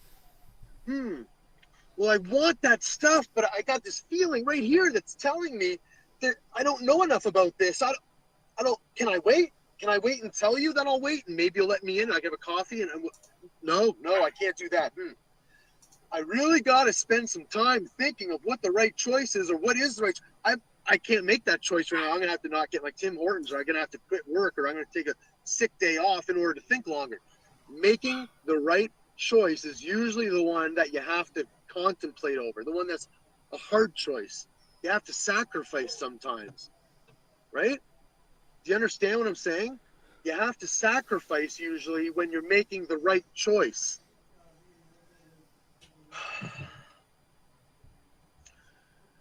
Why are people so lazy nowadays, so willing to sign on to the wrong thing just so they can have a taste, just so they can have a morsel of the apple of the tree of life, which we all know what happens. It's the sin. Everyone knows that.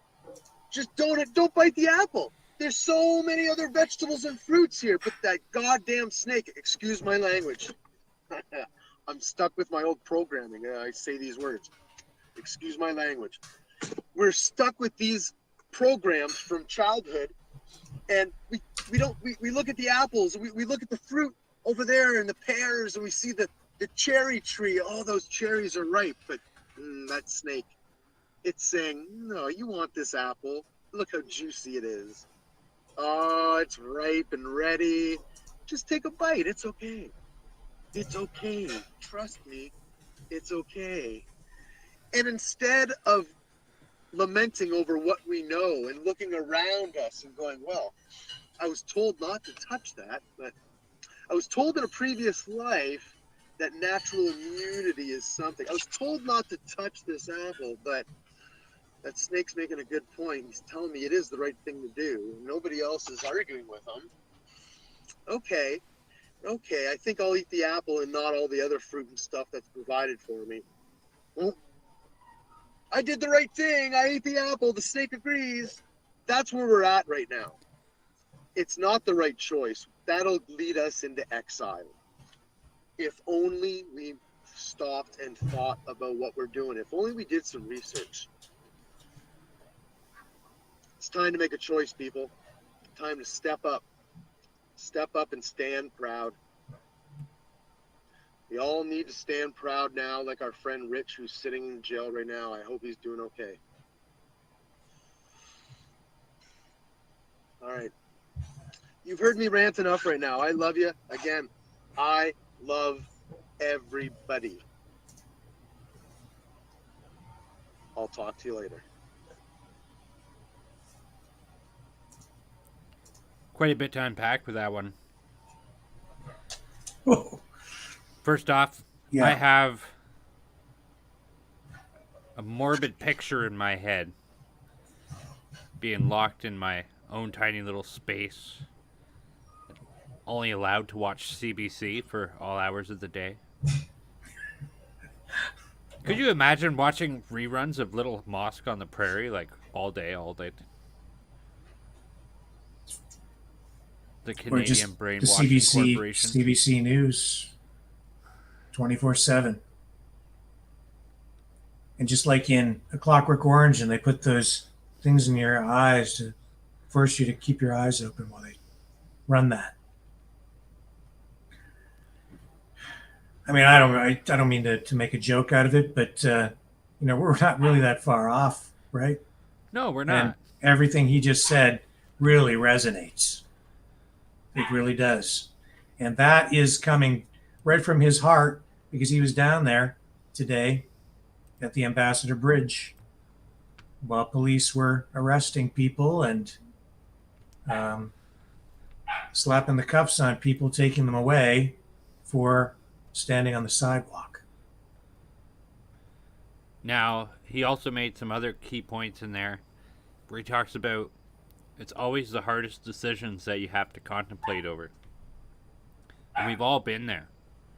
In the past 2 years, we have been there. We've all had our decisions laid out before us. What are we going to do? What is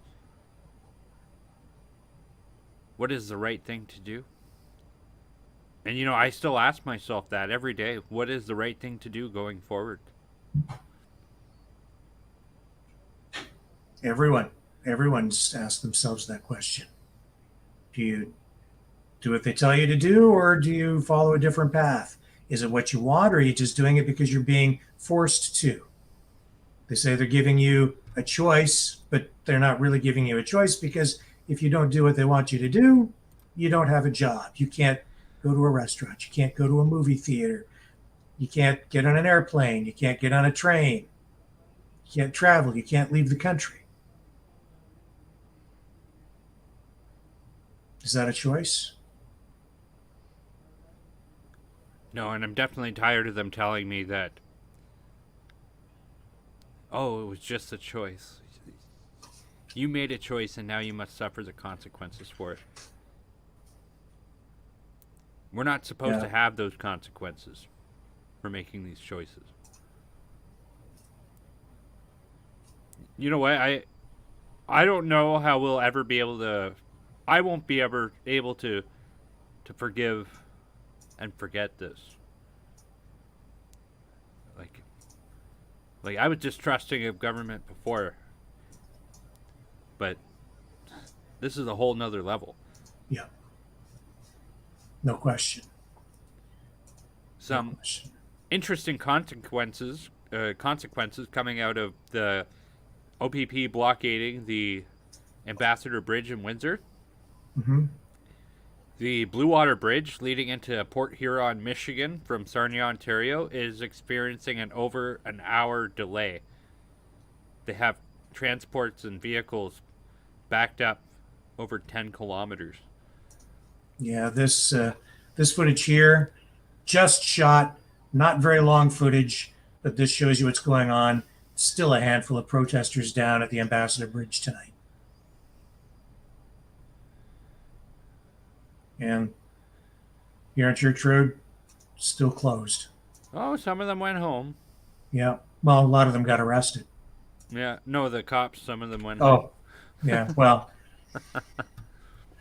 police still down there. But we've created a whole bottleneck effect at basically the other border that is an option.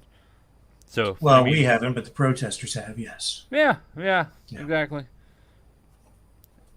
10-kilometer line of transports.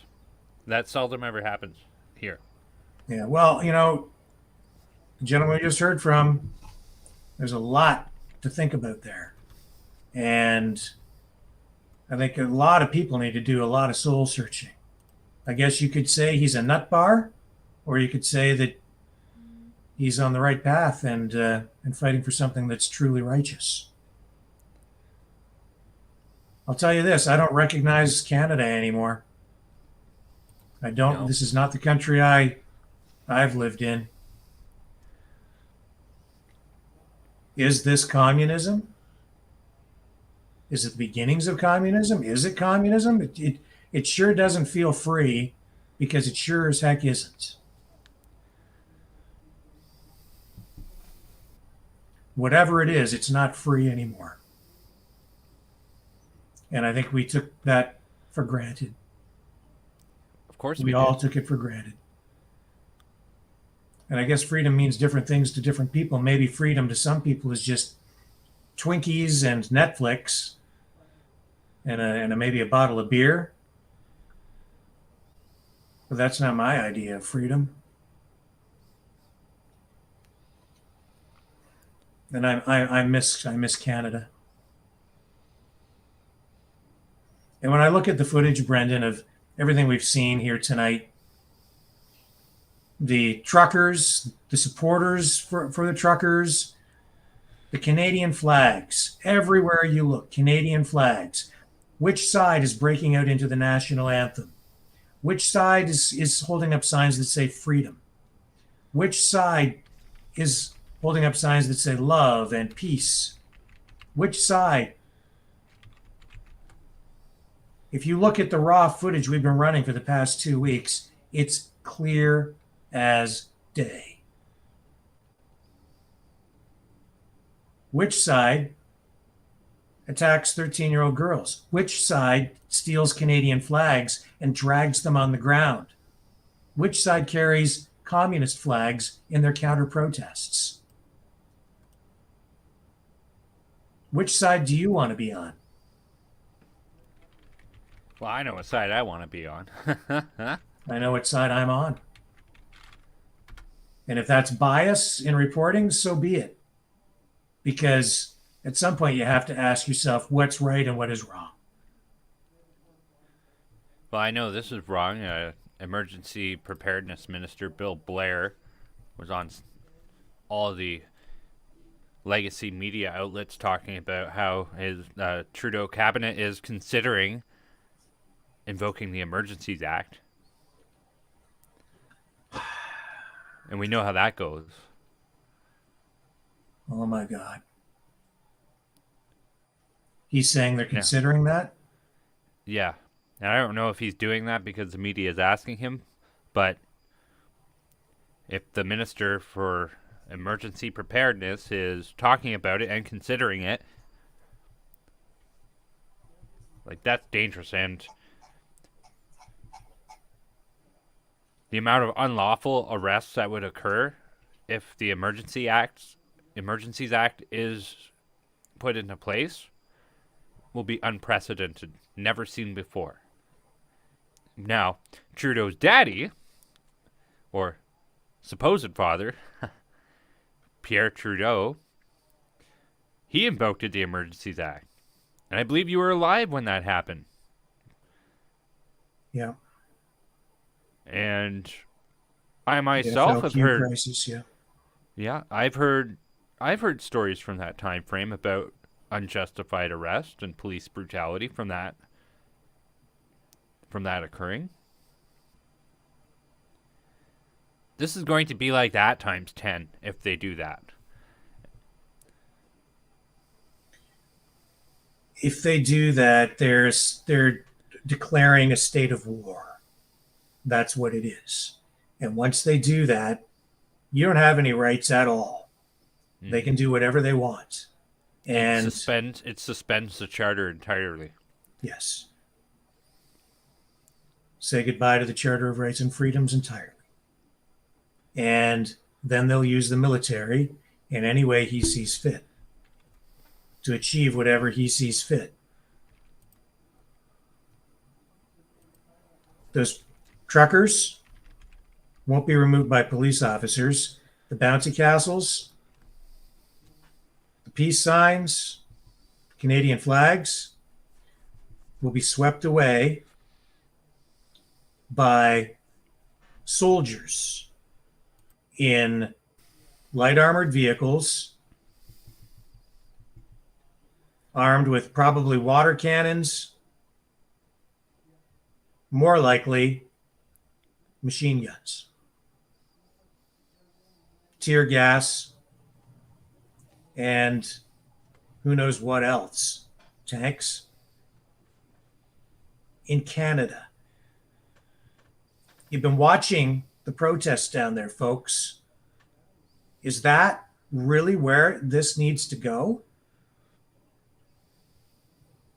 Really?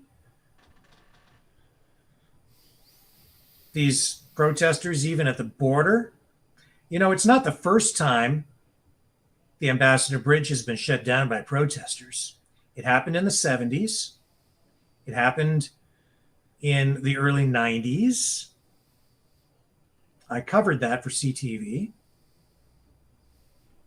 There was also a big truckers' protest in the late 80s over NAFTA. And those truckers actually got to sit at a table with liberal politicians and conservatives eventually who promised to make changes. But then after the protest ended, they gave them nothing. But through all of those border blockades, the prime minister of the day, of those days, various prime ministers, they never had to invoke what was then the War Measures Act to plunge the country into a state of war, physical war, where the country is in peril. Justin Trudeau's career might be in peril because he's acting the way he's acting, like an authoritarian, and Canadians don't like it. And even people within his party don't like it. But man, I'll tell you, you know what? This, if that, even talking about it shows that he's feeling vulnerable. He's afraid. They are afraid. The truckers, the protesters, they're over the target. And Justin Trudeau is petrified. And speaking of Justin Trudeau, so I did come across a National Post article today. So it did declare that the last time they'd seen poll numbers as bad as Justin Trudeau's were back in when Brian Mulroney was Prime Minister. And as you know, he's had to step down as Prime Minister, which led the way to the second worst Prime Minister of Canada ever being in office, Kim Campbell. Now, number one Prime Minister, number one worst Prime Minister in Canadian history is Justin Trudeau. So I think you're being a little hard on Kim. She wasn't Prime Minister long enough to do any serious damage, not like Justin or some other Prime Ministers. But, you know, I'm going by the opinion. I am going by the history books here, and all the history books say Kim Campbell was the worst Prime Minister. All the history Canada books ever are did. left-wing rags these days. I was alive when Kim Campbell was the Prime Minister. She's just Yeah, a footnote you didn't in vote history, for her. dude. She's just a footnote in history. But anyway, that's another story. He's going to The be a point is- footnote in history too. Yes, well, Justin Trudeau won't be a footnote in history. He'll he'll figure prominently, but I don't think it will be for the right reasons. Are you as afraid of all of this talk as I am? I'm mortified. I've been mortified since all of this happened. Since the day they put mandates into effect. And the provincial government said, well, we can't mandate everybody, but employers, you should definitely look at mandating your employees for the coronavirus vaccine. This whole 2 years has been a nightmare roller coaster. And just when you think it's done, like, remember a couple of months ago we had the roadmap to reopening and how it was useless? Yeah. Ontario was already supposed to have the Vax Pass scrapped. It just goes to further show you can't trust anything that they're saying. And you called it because you said, wait for the seasonal uptick. The seasonal uptick will happen and all that'll get thrown in the garbage. You called it like a few months back. Yeah, I wish I was wrong. Oh, I wish you were wrong too. But neither here nor there. We're screwed.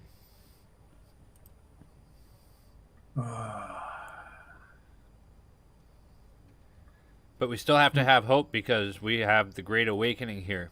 The Great Canadian Standoff. My heart is heavy tonight, man. Despite what they do, this is going to be a moment in time that'll be talked about forever. Yes, it's live.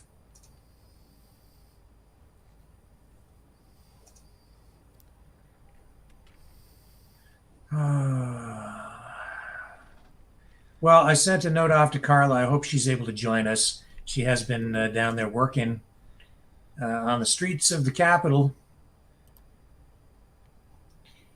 And she should be joining us shortly, I hope. Apparently, YouTube's been playing some games with our feeds tonight. So I sent her an alternative link so she can get into the studio.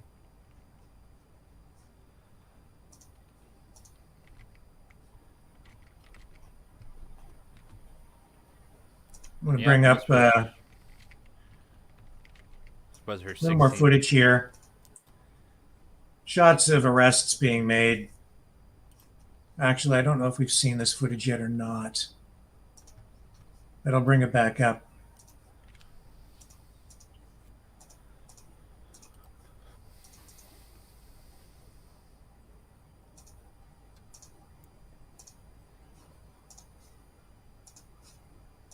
Off the property, please. Off the property. So again, this was earlier today at the Windsor-Detroit border.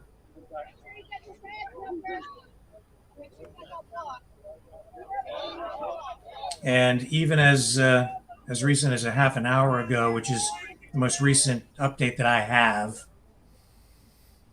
there are still a few protesters down there on here on Church Road on the sidewalk. And dozens, if not hundreds, of police officers. The OPP has everything blocked off still, so yeah. The road's still closed. According to maps, everything closed on that side. Now, there's been quite a number of videos going around about police officers saying, like, we didn't sign up for this. Yes, there is division within, police. No question about that. I question the validity of some of them, though, because they quite often don't give their name. They just say, look, we didn't sign up for this or whatever. It's like... Yeah, and we want to be accurate, truthful. So we're trying to be careful about anything that we are being careful about anything we play.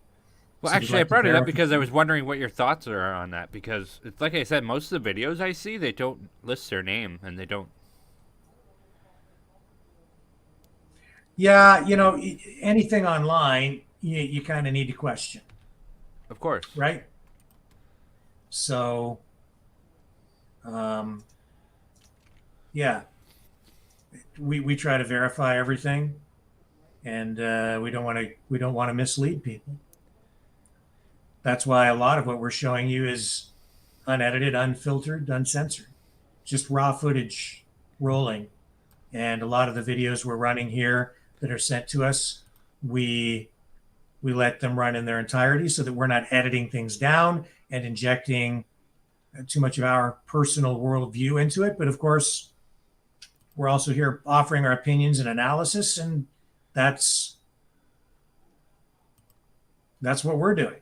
But we're just being open about it. We're not trying to pretend that we're impartial, like legacy, regular, mainstream media, when in reality, they're trying to mold people's opinions on things. What we've done here is we've set up, Brendan and I, when all of this happened with this convoy, we said we should really do something, because we knew that people would not be given an accurate portrayal through the legacy media. So, me with my media background, Brendan with his, and his knowledge of politics, we said, the least we can do for the public is set up something online so that we can start sharing information in a truthful way, in our way. And so I resurrected my news channel, which, I had sort of stopped using because I've been off doing other kinds of journalism. But resurrected that, and here we are. And Carla has been up in Ottawa doing a great job of covering everything on Parliament Hill from the beginning. And, she's incurring expenses up there too. And this channel so far has not been monetized in any way. We to this point hadn't asked anyone for anything. We've been doing it because we felt it's important. In fact, we've been trying to do our part in a variety of ways over the past 2 years. But after talking about it, we are asking now for people to donate. There is a donation link in the description on YouTube and Facebook. And you can also go to this URL to donate and help out as well, especially Carla, because she is very thirsty. I didn't think I was caught. I was backstage. She's very thirsty. And I am. She joins us now from the nation's capital. How are you tonight? How's it been? It's been cold today, -22. So I came back to my room at 4:00. We did, and I fell asleep. I was trying to warm up, and out I was. Just woke up. So I missed some of the night. I haven't been out there tonight. I'm gonna probably go out when we go offline and see how it goes. I woke up to my husband turning the heat in the room. Hey, you can't have the light on, Matt. He'll turn it back on. I woke up to the heat being set at 30 degrees Celsius in this room. 30 degrees Celsius. Turning the light off like that makes it look like you're part of the witness protection program. Yeah. I just have to change your voice now to conceal your identity. I don't even have anywhere to. He will come back. Nice. Hang on, I'm just gonna go put the. Okay, sorry, guys. I'm gonna put the light on. Hold on a second. Yeah, right? we'll wait for you. Right over here.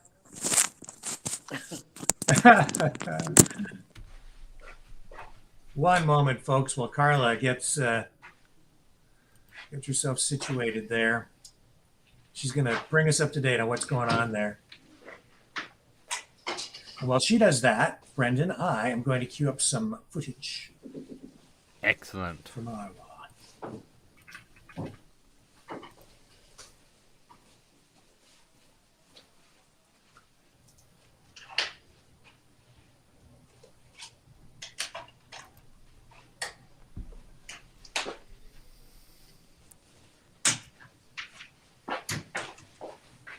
Yeah, I've got some fresh stuff. I don't know if this is live or not, though. Hang on, let me see if I can get you a live feed. See what we have on the ground there.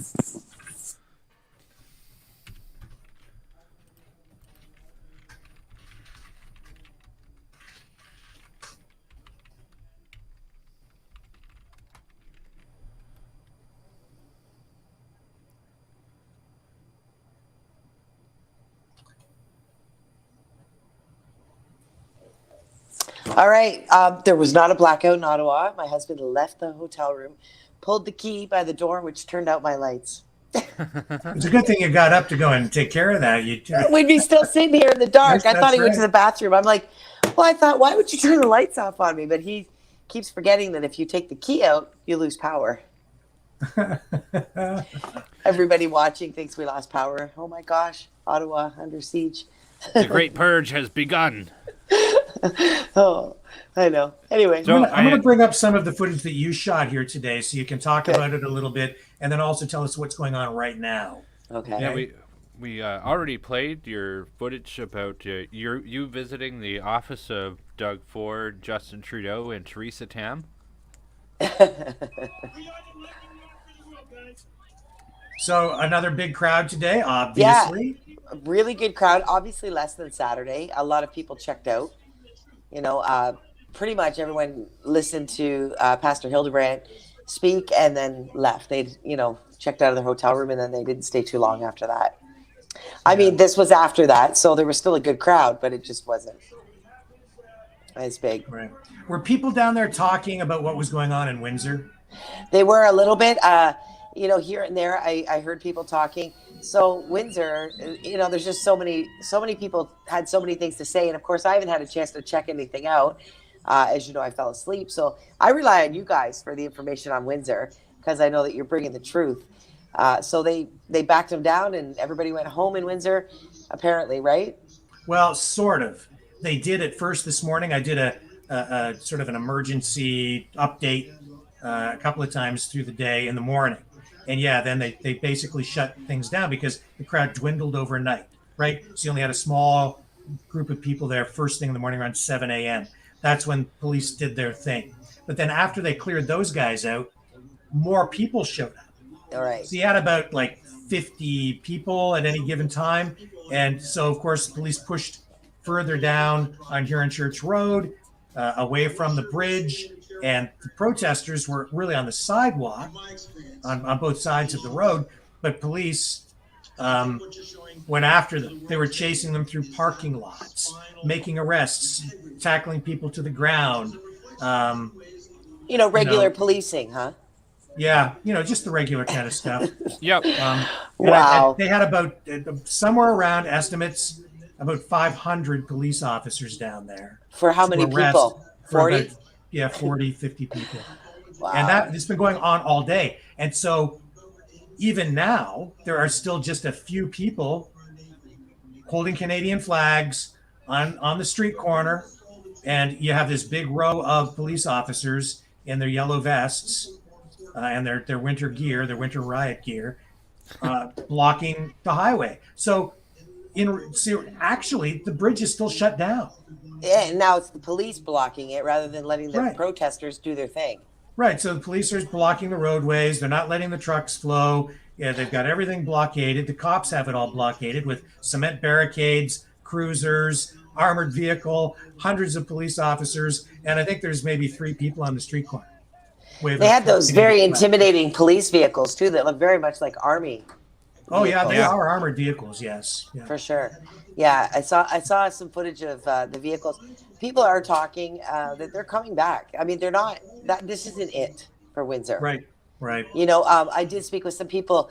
I did get a comment from someone on my Facebook saying, that they were really disheartened that that this happened in Windsor while people are partying in Ottawa. And I had to remind this person that Ottawa and Windsor aren't really, I mean, they're connected, but they're not. That's people, it's a different group of people that rose up to do Windsor, right. So Ottawa's its own little entity right now, but it's where it started. So it's, going but, out. It has been, even in Windsor, completely peaceful. Right. I mean, now, I guess, depending on your point of view, it's a blockade. They're blocking the bridge. Is that an aggressive act? I suppose. It's not the first time it's been done. It's been done in the past. It's done in the 70s, done in the late 80s, done in 1991. I covered some of those blockades myself. I never saw the level of response to it then that we're seeing today on this day. Yeah. Or even comparable were the blockades in 2020 due to the West-Sudan pipeline protests that happened. So this has been completely different than what we've seen before, and consequence of the Windsor Bridge being closed, it's caused heavy congestion at the sister bridge, the Blue Water Bridge near Sarnia, Ontario, going into Port Huron, Michigan. So it is causing a bit of a ruckus, which I'm kind of happy about. Yeah. I heard that the Blue Water Bridge, that the 402 is backed up all the way to Airport Road. Yes, it's about 10 kilometers Yeah, lined up of that's a trucks ways. and beyond. It's a long way. Yeah. Yes. Well, I mean that's the tone, is that they're not stopping.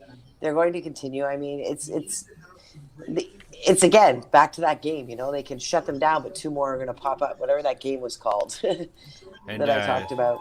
Whack-a-mole. Whack-a-mole. I can never remember the name of that. Yes. But Brendan just brought something up, and it really, really worries me. And I don't know if you've heard this or not, but apparently the federal government is looking at bringing in the Emergencies Act, which is like the equivalent of the old War Measures Act. Which means that he can basically step all over the charter legally. And do it with soldiers. Exactly. That was always a concern that I had when we started with Ottawa. I thought that, I thought this is either going to be really good or it's going to push him to do what he already wanted to do, which was bring in the Emergency Order Act.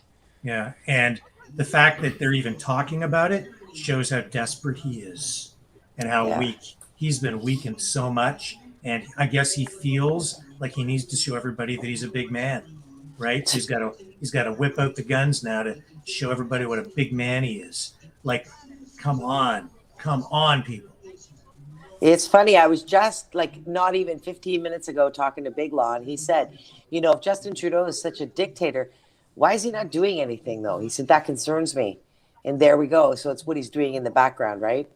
Of course, we discussed the whole scenario of how he's lost the control of the people. And then we talked about the globalists and things like that. But I mean, that wouldn't be a surprising move, I think, bringing in the Emergency Act. Let's go down that rabbit hole here. What is required for our government to invoke the Emergencies Act on a federal level? Well, normally there would be some sort of debate in Parliament, I think, with regard to that. And I'm not a constitutional expert, so don't hold me to that. You might want to look it up, Brendan, and see if we can get the facts on it.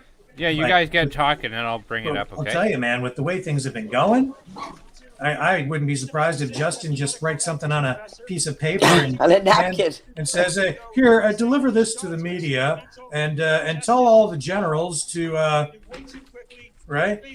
Yeah, it's to get ready because tomorrow we roll. Well, this roll in Ottawa. This is where it gets a little bit scary. Just his lack of communication. We're all left wondering, what is he doing in the background? What is he thinking?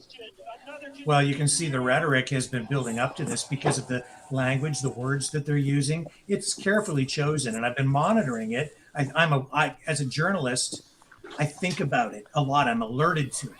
And so, from the beginning, what was it, about a week or two ago, they floated, the use of the military. And Justin, of course, says, we're a long way from using the military. When they're doing that, they're gauging public response. Then they do polling to see what the public thinks. Is it acceptable to enough people? Where are people's thoughts on that, right? And then they escalate. And then we saw Doug Ford use language like, Ottawa is under siege. They, these truckers are holding an entire city hostage. A million people are being held hostage by the truckers. It's that language that it just, if you're a stupid person and you just sit in front of the TV and just bombard yourself with, the CBC information radiation that cooks your brain, you start to believe that crap. Oh, yeah. There's so many that still do. Yeah. And then it's like, we got to do something because the city's under siege. Like, you're looking at the siege of Ottawa here, okay? What is it they're selling in the barrels? I don't know. I don't know. They got boots drying on the wall. Yeah, these guys are just sitting there like an old family camping, like an old family winter camp. Boots drying on the fire, socializing, drinking hot chocolate. So they want to bring in the military, I guess, to say, hey, give up your brewskis, boys.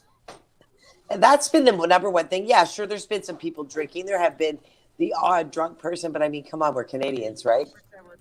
But this has not been. I can guarantee you there have been a lot more drunk people on a regular Canada Day than there have been in this festival. And I call it a festival because look at it. This talk of the use of the Emergencies Act scaring the living daylights out of me. Yeah, that was something that I really was concerned about when this thing started. And then I saw, it's been, we're on the third weekend and still nothing. And I'm like, maybe I was wrong. But hearing that coming back up again, yeah, it's frightening. It really is. Go and bring the, again, still seeing all these families. It's still pretty wholesome protesting. And I don't know if you guys looked at the clip where there was a retired police officer who was, I believe he was, I can't remember if it was Kitchener, what town he was from, but he was a police officer, but he was also a Mountie. And he came in his full Mountie uniform and talked about the oath that they took in the Constitution.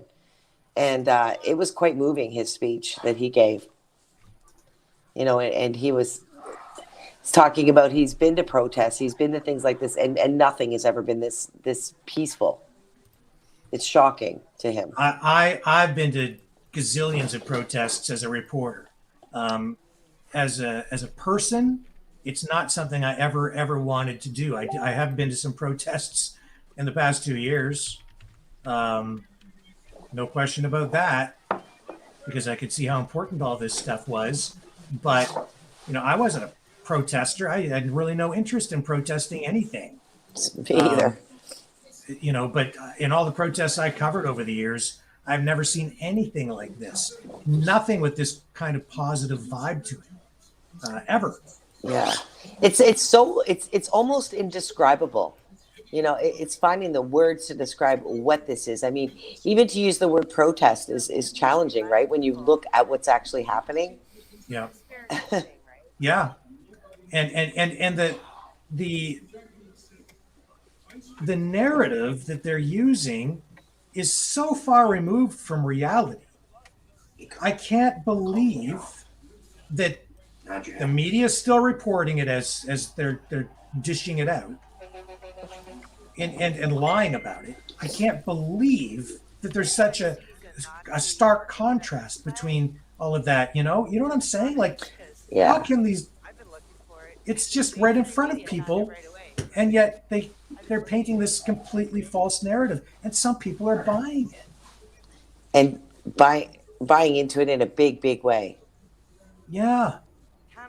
So much so that we were hearing that. Hold up. I got the answer. Okay. So the Prime Minister would have to get together with his cabinet to discuss what the emergency is and would have to outline it to fit the Emergencies Act. After they have specifics formulated, they would have to present it to Parliament. And then it would have to be voted on. And so we've got something going on with Parliament tomorrow. The Conservatives are entering they're going to meet at, I think, 3:00. I'm kind of hoping that they put it on the big screen that we have on that stage and live feed it for it, on a live feed for us. Yes, I know what's going on in Parliament tomorrow. So they are doing a federal vote on knocking down the federal restrictions. But not the provincial. Well, they No. probably won't even touch that, but yeah, so I don't even think they would be able to vote on that. No, I don't think they can. But what they will vote on is removing federal restrictions, such as all the BS we've heard about. Oh, if you think you can get on a plane or a train and sit next to somebody who's unvaccinated, well, that's just unsafe and blah, blah, blah. So what they'll do is they will probably vote to remove all that. looks like the Conservative Party of Canada is going to align themselves with the Bloc de Québécois to vote against the Liberal Party. Good. What that looks like, I am not sure. I could probably figure out really quickly, though, what that will look like. Yeah. Man, oh man, oh man, oh man, oh man, oh man. It's just, wow. History in the making, but I am so stressed. Well, I think every day that it goes on, I mean, I never believed it would go on this far, go on this long. I just didn't. But there's so much at stake. Everything is at stake. This is for all the marbles, right? Right. So these people are dug in because they know. Yeah, they just people are not backing down. People are already planning to come again next weekend. I mean, you know, I'm booked to Thursday. I just keep moving my date every time. You know, I don't want to leave. I'm not leaving till it ends. So. Yeah, and again, you are incurring expenses down there. We're trying to get some donations to help you, and we do have this domain. You can go to freedomreporters.com to help us with our expenses covering Freedom Convoy 2022. Carla is down there. She's been paying for everything out of her pocket. We haven't monetized anything to this point until now. The channel's not monetized. We just resurrected a news channel that I had set up some years ago to kind of get the word out so that there was an alternative to the legacy media and to help make sure that the truth has come out. And as you've seen, tons of misinformation, lies from the mainstream so-called media.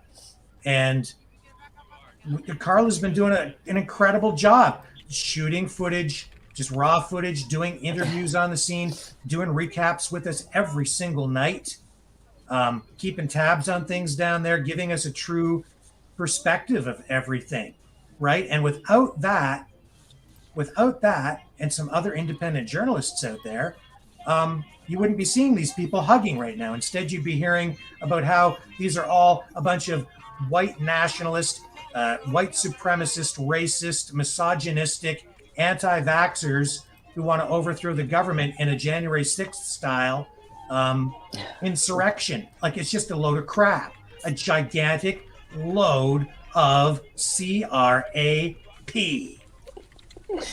Yeah, I was just speaking with a man from Montreal, and he said that in Quebec, their media is painting the picture that what's here are a bunch of people armed with guns. That's how far off Quebec is. That's right. I was reading comments from the U.S. side on a U.S. television channel, YouTube channel. People were commenting on the border blockade, and it was like everything was kind of twisted and flipped upside down and weird because they were like aligning the truckers with Antifa because they were being told they're like violent. And yeah, so it was just all weird. That the way that you could tell the perception in their minds was just way off, and they didn't even have the political alignments correct. It was just bizarre because it's not accurate, the stuff that they're portraying, because I've noticed in the US media, they're trying to be more balanced on some of the channels, but because they're allowing like the other narrative to come in, which is complete fabrication in most cases, it's like it's just twisting people's minds down there. They don't know what side is up. And it's the same thing here. It's just, I think there's more of a division here. You're either aware of what is over here, or you think that it's what they're telling you over there. Right. Up down there, they're just all mixed up because they haven't been watching closely enough, and the mix of information is weird. Well, and it's very new to them, and they are really, I mean, Fox News is covering it. My friends in the States tell me that that's all they're talking about in Michigan. Yeah. You know, they're talking about Ottawa. They're talking about, obviously, the Ambassador Bridge, right? But yeah. So I just did a tally of the numbers, and it doesn't really look good. Mm-hmm. So the Conservative Party, which holds 119 seats in our Parliamentary House of Commons, and the Bloc Québécois, which holds 32 seats in the House of Commons, But so even with our combined numbers, the Conservative Party and the Bloc Party, it looks like they have a total of 151. You bet NDP is going to probably back up the Liberal Party, and we will see their two parties total in numbers 184. So they still can strong arm it. There's 2 Green seats and 1 independent seat in there. Whatever the hell that means. So when they vote to remove federal mandates tomorrow, unless there's some kind of miracle that takes place, it's not looking good. No, the Liberals and the NDP are the same. They're totally aligned, right? We know that. Typically, yes. Traditionally, yes, even. And in this, I mean, listen to Jagmeet Singh speak, and Yeah. he's almost more frightening than Justin Trudeau in some ways. Well, he is right on one thing though, that they should be looking at. He did talk a little bit about living with COVID. So if there is going to be something like that, I don't know. I don't think so. I think they'll probably vote down anything the Conservatives do just for the sake of being the other voice. But it looks like mob mentality will play out here. Now, if there is interfighting with the inside of the Liberal Party, and that any of these politicians have a heart or a mind, they may not be able to, in good conscience, vote against the Conservative motion to end the restrictions. So they may go forward and do it anyway. Or they may go against the Liberal Party, I mean to say, which if they do that, could be where the miracle lies. But the Conservative Party and the Bloc Party joining forces are not enough.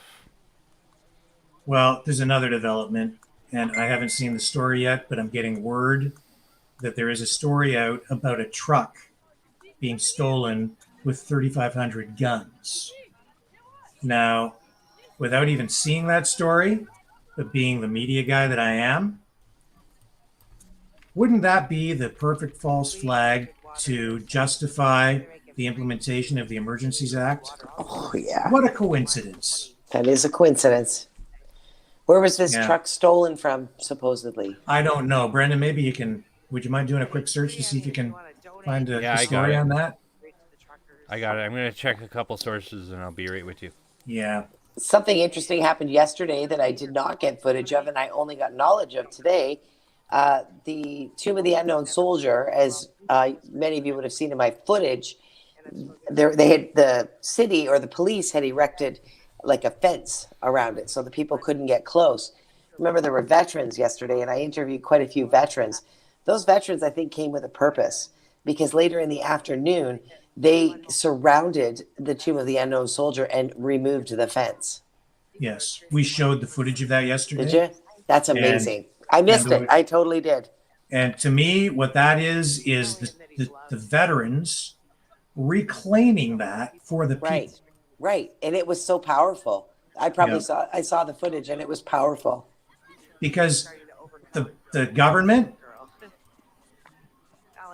and the media, I believe, misappropriated that monument for political purposes and used a smear campaign, used it in a smear campaign to try to discredit the freedom movement. And the veterans saw through their lie, their big, fat lie, and went down there and said, no, we fought for this country. We fought for freedom. Our colleagues, our brothers in arms and sisters in arms fought for freedom and died for it. And you're not taking it away from us, and you're not taking it away from the Canadian people. And as I said yesterday, that kind of decision came from a prime minister who flew the Canadian flag at half staff for months because he wants Canadians to be ashamed of their country.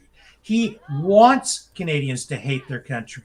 That's what he wants. That's what Jagmeet Singh wants. But the veterans said, no, enough is enough.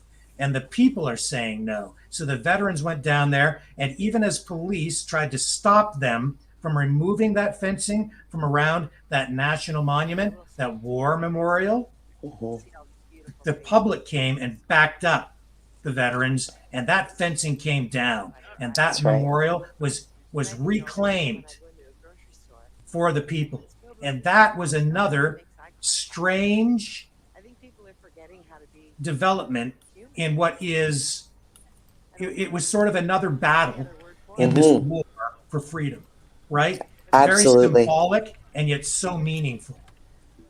What I especially liked is listening to a few of the veterans speaking to the police officer, and like I have talked several times about how the people need to be very mindful of how they speak to the police officer. You know, we need to get to the heart of who they are, not insult them. And when you heard the veterans saying, "Have you forgotten who you are? Have you forgotten your oath?" Hearing a veteran who fought for this country say that to those police officers, it had to be meaningful. It had to cut them at the core of who they were. Yeah. At least some of them. Yeah. So they made bowling. You saw the Yeah. You know, when I saw that fencing coming down yesterday, it did warm my heart. Me too. And it gave me more hope again. And this has been an emotional roller coaster, you know, from the beginning. And today was no exception. Watching all that stuff go down in Windsor today, you know, just in my backyard here, right? Right. It's just unnerving. It's worrisome. Honestly, police handled it in a way that nobody has been really hurt or anything, as far as I know. So I'm grateful for that. Police were all kept safe. I'm grateful for that. But I don't like this conflict. I don't like where it's gone. I don't like where it seems to be going. And this talk of the Emergencies Act, man, I am petrified. Yeah, me too. This story that Brendan is getting some more details on about this truck being stolen with the guns, this just smacks of, I just smell a rat. Absolutely. It just might be the very thing that he needs to justify, you know, doing his thing. Yeah. I mean, who knows what the truth is, right? With something like that. And that's the problem with it, because you just don't even know if it's true. So, and they lie about everything anyway. So he'll stand up in Parliament and say, there could be 3,500 guns on the streets. Right. Held by a bunch of racist, misogynistic, redneck hicks playing banjos as they you know, like, we got to do something about this. It's time to bring in the Emergencies Act. Exactly. Yeah, it's time. That's what he's going to be saying as soon as, I mean, that's his perfect shoe-in. I don't know. Oh, And yeah. This week We've I'm a seen little... the hate down there. We've seen the flags of hate. We've seen this. We've seen the disrespect to the monument, the desecration. They blah, blah, blah, blah, blah, blah, blah. So it's time to crush them. Get the tanks out. Whip out the guns, boys. I looked for the counter protesters today, trying to find out where they were located. There had been some footage that was put out. But the people that I knew who had been there, I tried to connect with them so that I could go and see them. There were quite a few. There were several hundred of them. They were not downtown. They were at a different location. And in the footage that I saw like very few. Maybe I could probably count on both hands how many Canadian flags were in this crowd of a couple of hundred. But I sure did see a communist flag smack in the middle of that crowd. Yes, I also saw some of that footage. I've been trying to find it to share with everybody here, and I took note of the exact same thing. I saw only one, maybe two Canadian flags, if memory serves. That was it. They were flying some other yellow and black flags. I don't know what they were. And yeah, I saw a communist flag. And honestly, Carla, that scares me. No. That they would fly a communist flag, that tells me they want it. Yes. Of course. That they're aligned with it. That they think it would be good for them. Yes. Yes. I think that's where the division has gotten. That's the point we're at now, because I think those who were going to wake up have woken up through this and have actually come to Ottawa and seen what's happening. And I think that the ones that are choosing to stay on that side of theory of thinking, I think they actually welcome communism. I think we're at that place. Yes, I don't doubt. I'm sure of it. And isn't it interesting that if you really look at what we're dealing with right now, I do have some footage here that I can queue up for you. It's like they like those rules. They like that tight knit. Have to wear a mask. Have to socially distance. Can be locked down. Before we do that, so I this is being talked about on all the media outlets, but I just went to Peterborough Police, and I took their media statement. So we'll just read that because it'll be the most non-biased thing. Peterborough Police are investigating the theft of firearms overnight at approximately 7:30 a.m. on February 13th, 2022. Officers were called to a trucking company on Park Hill Road East after reports of a truck carrying more than 2,000 firearms and clips was stolen from the yard. Through investigation, it was determined that the incident happened around 3 a.m. Officers attended the scene and canvassed the area. It's believed there is no ammunition on the truck. While it is early in the investigation, it is believed this is an isolated incident. Other law enforcement agencies across the province have been notified. Anyone has information, please contact Detective Constable Mike Penny at Peterborough Police. Blah, blah, blah. So thank you for finding that, because, like that, it's important to have accurate information, right? Yes. Yeah. And so hopefully that's accurate. And I would think police are trying to be truthful. The media is, so I looked at about 3 or 4 mainstream articles, and they are all hinting at there's a dispatch call that is a recording on the internet. I cannot find that anywhere. I've searched probably a number of places. Nothing came out. However, this is very vague, and I don't like how they're connecting it with trucks. They're saying like it's trucker oriented. Like it was taken from like a shipping yard. Was it taken in Peterborough? Yeah. Conveniently fairly close to Ottawa. Is it? Yeah, it's not far. I mean, I drove through Peterborough to get here. Yeah. And a couple hours. I just don't put anything past the government, right? No. So I just don't know. We'll see we'll see if Justin connects the dots and uses this as something to justify the implementation of the Emergencies Act, which is, folks, really the War Measures Act, just renamed, because that's what our governments do today. They twist words, they use titles that mislead. Peacekeepers are soldiers. The Emergencies Act is really the War Measures Act. They've just been renaming things over the years so that they give it the opposite names so that you think it's something more positive than it really is. So that's where we're at. So we'll see what happens with this. But I'm glad you found that, because I was hearing 3,500 from the information being given to me, but they're saying 2,000. Yep. And now we have a location and, the real details, right? Without getting it filtered through the media either. So that's the media release from Peterborough Police Service.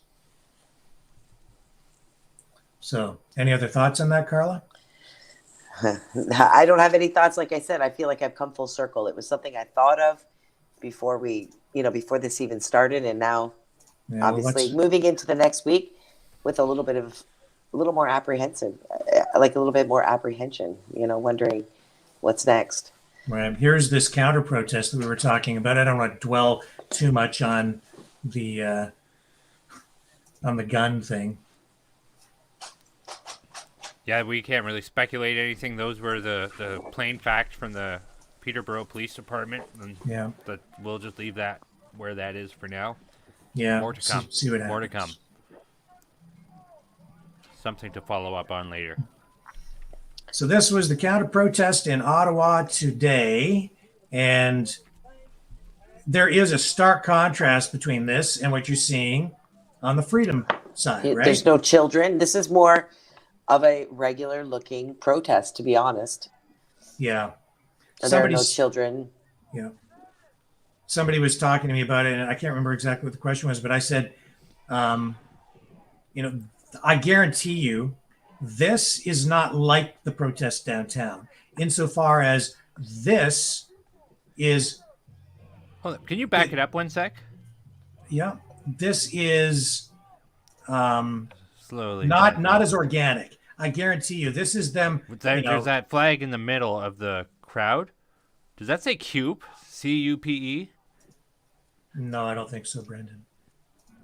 CUPE, you mean? The union? Yeah. I think it does. Doesn't look like their logo, though. No, it's not. I don't know what that is. There it is. There it is. It bloody is. Is it CUPE? Yeah. That could be. Holy gee. Well, the unions have not been on the side of the people through this anyway. No, the unions have completely let every one of their members down. They're so corrupt, and they take all their numbers and they tell everybody what to do, and they follow along like the good little puppy dogs that they bloody are. There's one, two. Is that another two Canadian flags? Like that's what I'm saying. Two Canadian flags. I mean, it would be interesting. It would be interesting to split that screen and show both protests. You know, who are the Canadians? Who have the patriotism? And they're all out there outside wearing masks, in stark contrast to what's going on, on Parliament Hill. All of them wearing masks outside. They like it. They do. That's what I'm saying. Yeah. I mean, as evidenced by them, by the sight of the communist There's the flag. commies. There's the the hammer and sickle. Bullies go home. It's almost like they feel safe. They feel safe within the communism. And there's Yeah, more you're right, CUPE Brendan. flags. There's more CUPE flags. Yeah. Holy crap! I don't know what's worse, the commie flag or the CUPE flags. I don't understand what the significance is of the CUPE flags. Why are they flying? Because they're What are they chanting?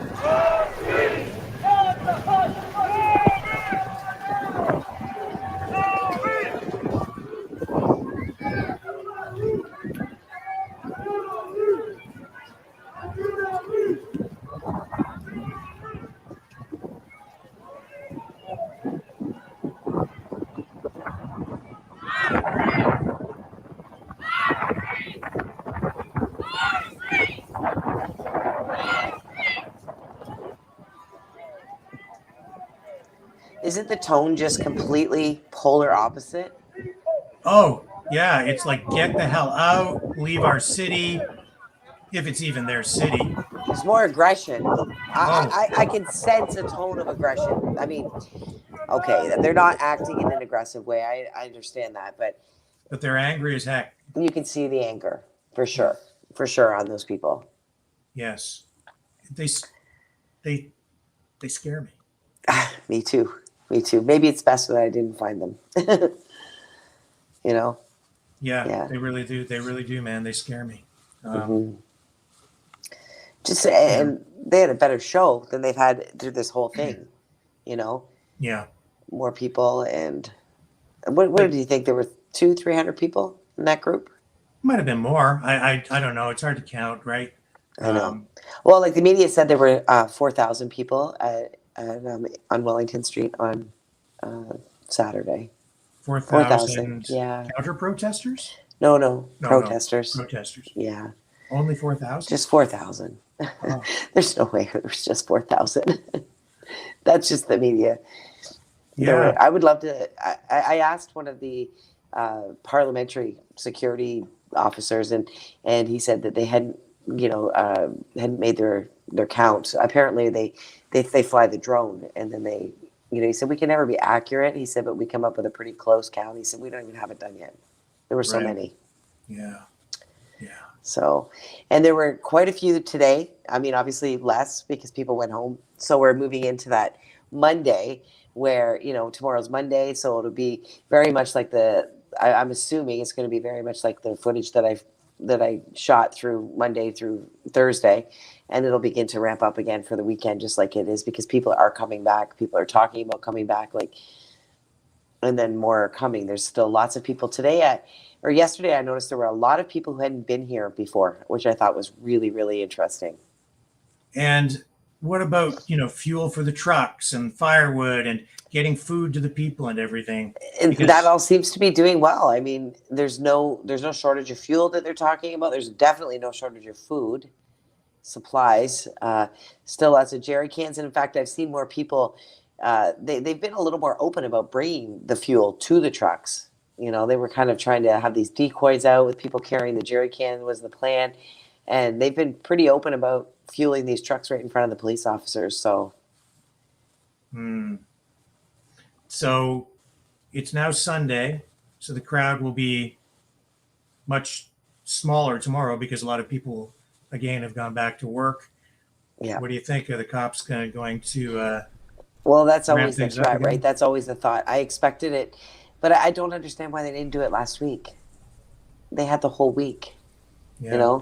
They've been talking about this since last Sunday. So here we are 7 days later and it's still nothing. Well, Unless the focus was that's- more on the Windsor Bridge, on the Ambassador Bridge, or... Well, that's the miracle about all of this, is that it's lasted way more than anybody ever could have anticipated. Oh, I never expected it to last this long. And you know what? The shameful part is you have a legalized union marching in an anti-protest with a communist flag, and meanwhile, It's a very interesting thing. It's a very interesting thing, but the media won't report on that. Communism has killed millions and millions and millions of people. You take all the people killed in the Third Reich and you multiply that by millions and millions. It has killed so many people. It's disgusting. It's atrocious. Romania got out of communism in 1989, and they still don't know to this day how many people the dictator Ceausescu killed. To this day, they don't know how many people he killed. Who else would I call? My neighbor's looking for me. Yeah. Well, I'm just really worried about the whole damn thing, and the other thing I'm worried about is it's those counter protesters have every right to be there and do what they are doing. I just hope that we don't get those people into the mix with the other people and we get it fighting, or Antifa goes down there, because we're hearing that they're coming into the area. I don't want to see that kind of conflict, because I think that is another tool that the government will use, or another excuse they will use to bring the hammer down in a really hard way, right? Because if Antifa goes down there, or any of these counter protesters go down there, and there's any kind of conflict, you know who's going to get blamed?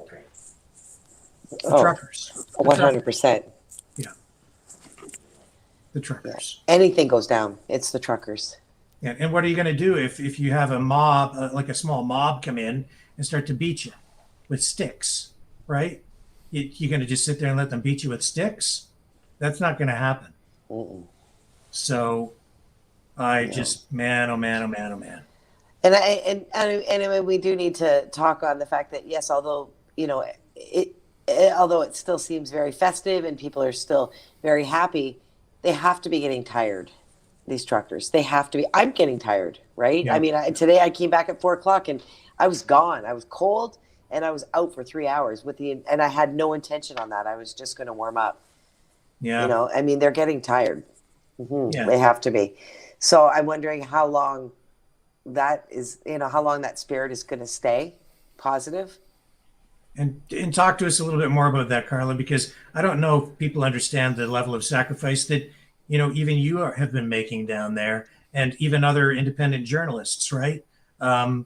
You're away from home. You're absorbing all these expenses for your hotel, and all because you feel that it's important to be there, right? Yeah, it is. It's so important to be here. It's important to make sure that because every day the media is coming out with something that is skewing this in the wrong direction. So it's so important to get here, to continue to walk the streets, continue to get the footage of the atmosphere. You know, if nothing else, because that's what they seem to be attacking is the atmosphere. You know, they're saying that we're terrorists. They're just continuing to discuss how awful we are, how violent we are, how we're like basically an angry mob. We're out to destroy everything Canadian, all things Canadian. So it's important that we, you know, really prove the opposite. Yeah, it's challenging. It's challenging not to be home. You know, I miss my dog. I miss my kids. Yeah.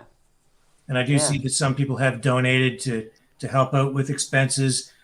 Greatly appreciate that. Again, there's I'll just bring up the URL. There's also a link in the description on the YouTube and Facebook channels you can click on, and any donations that you might be able to throw our way would be greatly appreciated. It'll help us cover some of the expenses that Carla is experiencing in Ottawa. And, you know, we just think it's important because it's too much for one person to absorb on their own, especially since you've been there now for what, better part of 2 weeks, right? Yeah, I've been here since the very beginning, minus 2 nights. Yeah. And the hotels are obviously, you know, it's a supply and demand thing. So the hotel prices are going up, right? Yeah. So it's, you know, I mean, and it's difficult to even get, thank God that so many people are donating to the truckers too, because it's difficult to even get to stores, like convenience stores, anything like that, because they just aren't open. There's one, I think 4 or 5 blocks from here that I happen to stumble upon, but you know, so it's a good thing for the supplies. And, you know, look what's happening with the donations also with the truckers, just to speak to that. So we had Give, Send, Go. You know, the government tried to freeze that money, and that corporation happened to be American, said no. But there's been talk that the Toronto Dominion Bank is messing with their money. Right. So now the organizers are asking them not to, asking people to just give cash to the truckers. You know, so it's millions and millions of dollars have been intercepted on this. It's just crazy. Yeah, and again, it's this bizarre, sort of strange new kind of warfare that we're seeing, right? Yeah. And that's really been the approach. Go after the money, seize the fuel, seize the firewood, seize the food, seize the water, The bouncing castle. starve them out. Yeah, seize the bouncy castles. Brilliant strategic move. Brilliant military strategist, General Slawley from the Ottawa Police Service. Gentlemen, Negative we must 1 seize star. the bouncy castles. Yeah, -1 star. Oh yeah. Yeah. So Yeah. what do you think is going to happen there tomorrow? I don't know. I don't know. I think a lot is resting on what's going to happen on the Hill tomorrow behind closed doors in Parliament. I think I think we just have to wait and see. That's the thing about this. It's very difficult to predict what's going to happen, because had we predicted way back on the 27th of January, tried to make a prediction, we all would have been wrong, because we all would have thought this would have been over. So it's very difficult. It's a day by day. I feel like we all wake up every day wondering, okay, is today the day the thousands of police officers are coming? I did notice today we hardly had any cops on the Hill. I don't know why. You know, Well, I can tell you why. It's because it isn't really a threat. Oh, to for sure. To public safety at all.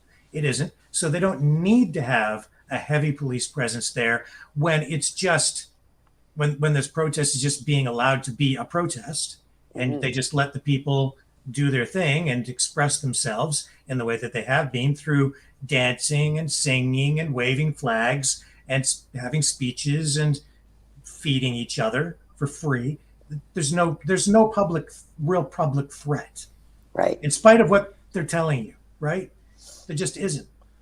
And they're not going to come down there with a heavy police presence and try to break it up when they've got a big crowd. They're going to wait, just like they did in Windsor, until they have a small crowd, the smallest crowd that they possibly can have.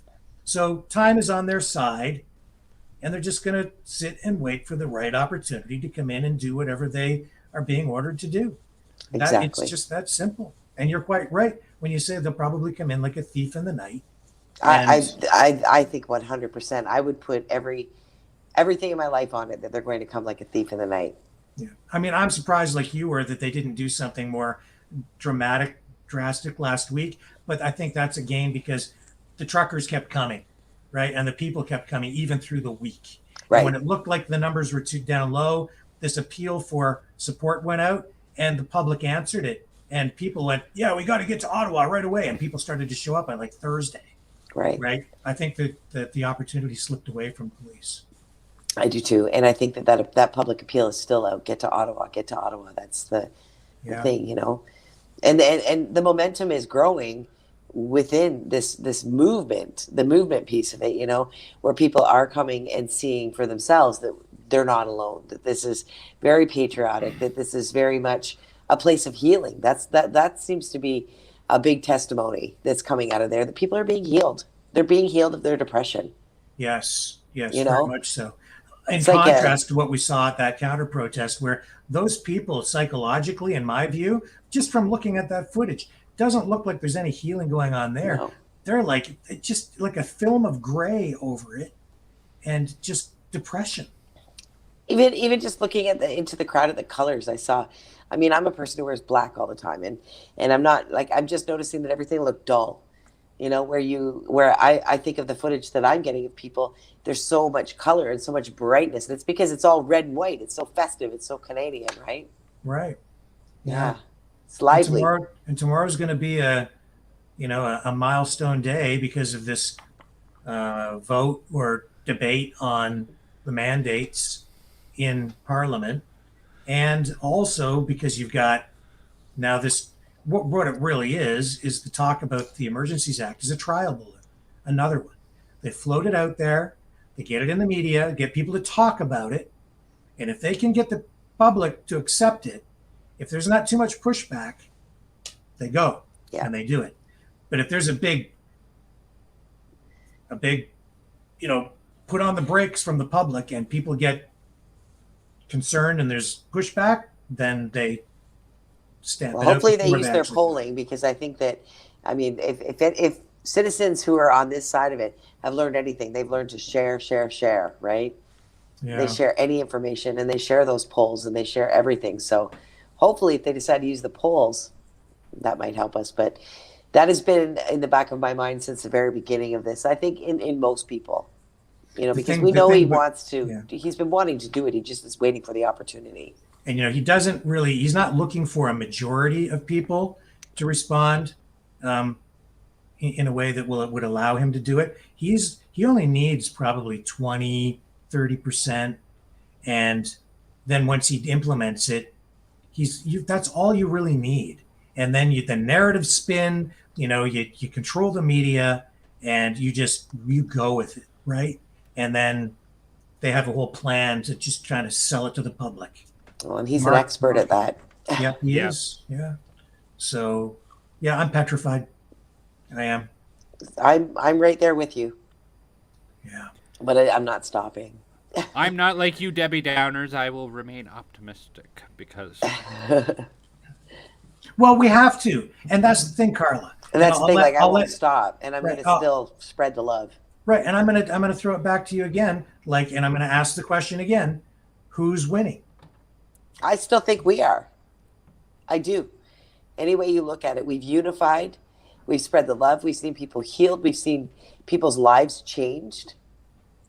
I think we've already won within our own area, right? We haven't made their, you know, we haven't won the ultimate prize, but we've won a lot in this. Right. We've won a good portion of the battle, which was to eradicate this depression, this sense of loneliness, the sense of being ashamed to be Canadian. That's no longer a thing with these people.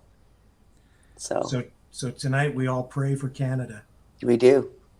Hard. We pray hard. And we always have to remember to pray for Justin Trudeau to soften his heart, you know, just as the Israelites prayed for Pharaoh. And we pray for those who are also opposed to the quest for freedom, right? We call them communists. Yeah, well, we pray for the communists too. Yeah. Even though they Yeah. don't believe in God, we pray for them anyway. We do. We do. And that and that's another whole other piece of this. It's a whole other layer of this. There's that whole God layer. Like I bring it up a lot in my videos because I can't walk past anywhere where I'm not hearing someone talk about God, where I'm not seeing a street preacher, where I'm not every speech that's out there, someone's talking. And you know, we have to remember that ultimately he is in control of this. I mean, you know, whether you believe in God or not, he is. He is. It has Yeah. to be. It has to be come from somewhere. This has been so remarkable, this movement. That's something else I didn't really fully appreciate, took for granted, dismissed a lot. But this whole pandemic and the removal of our rights and freedoms, it's actually brought me to it.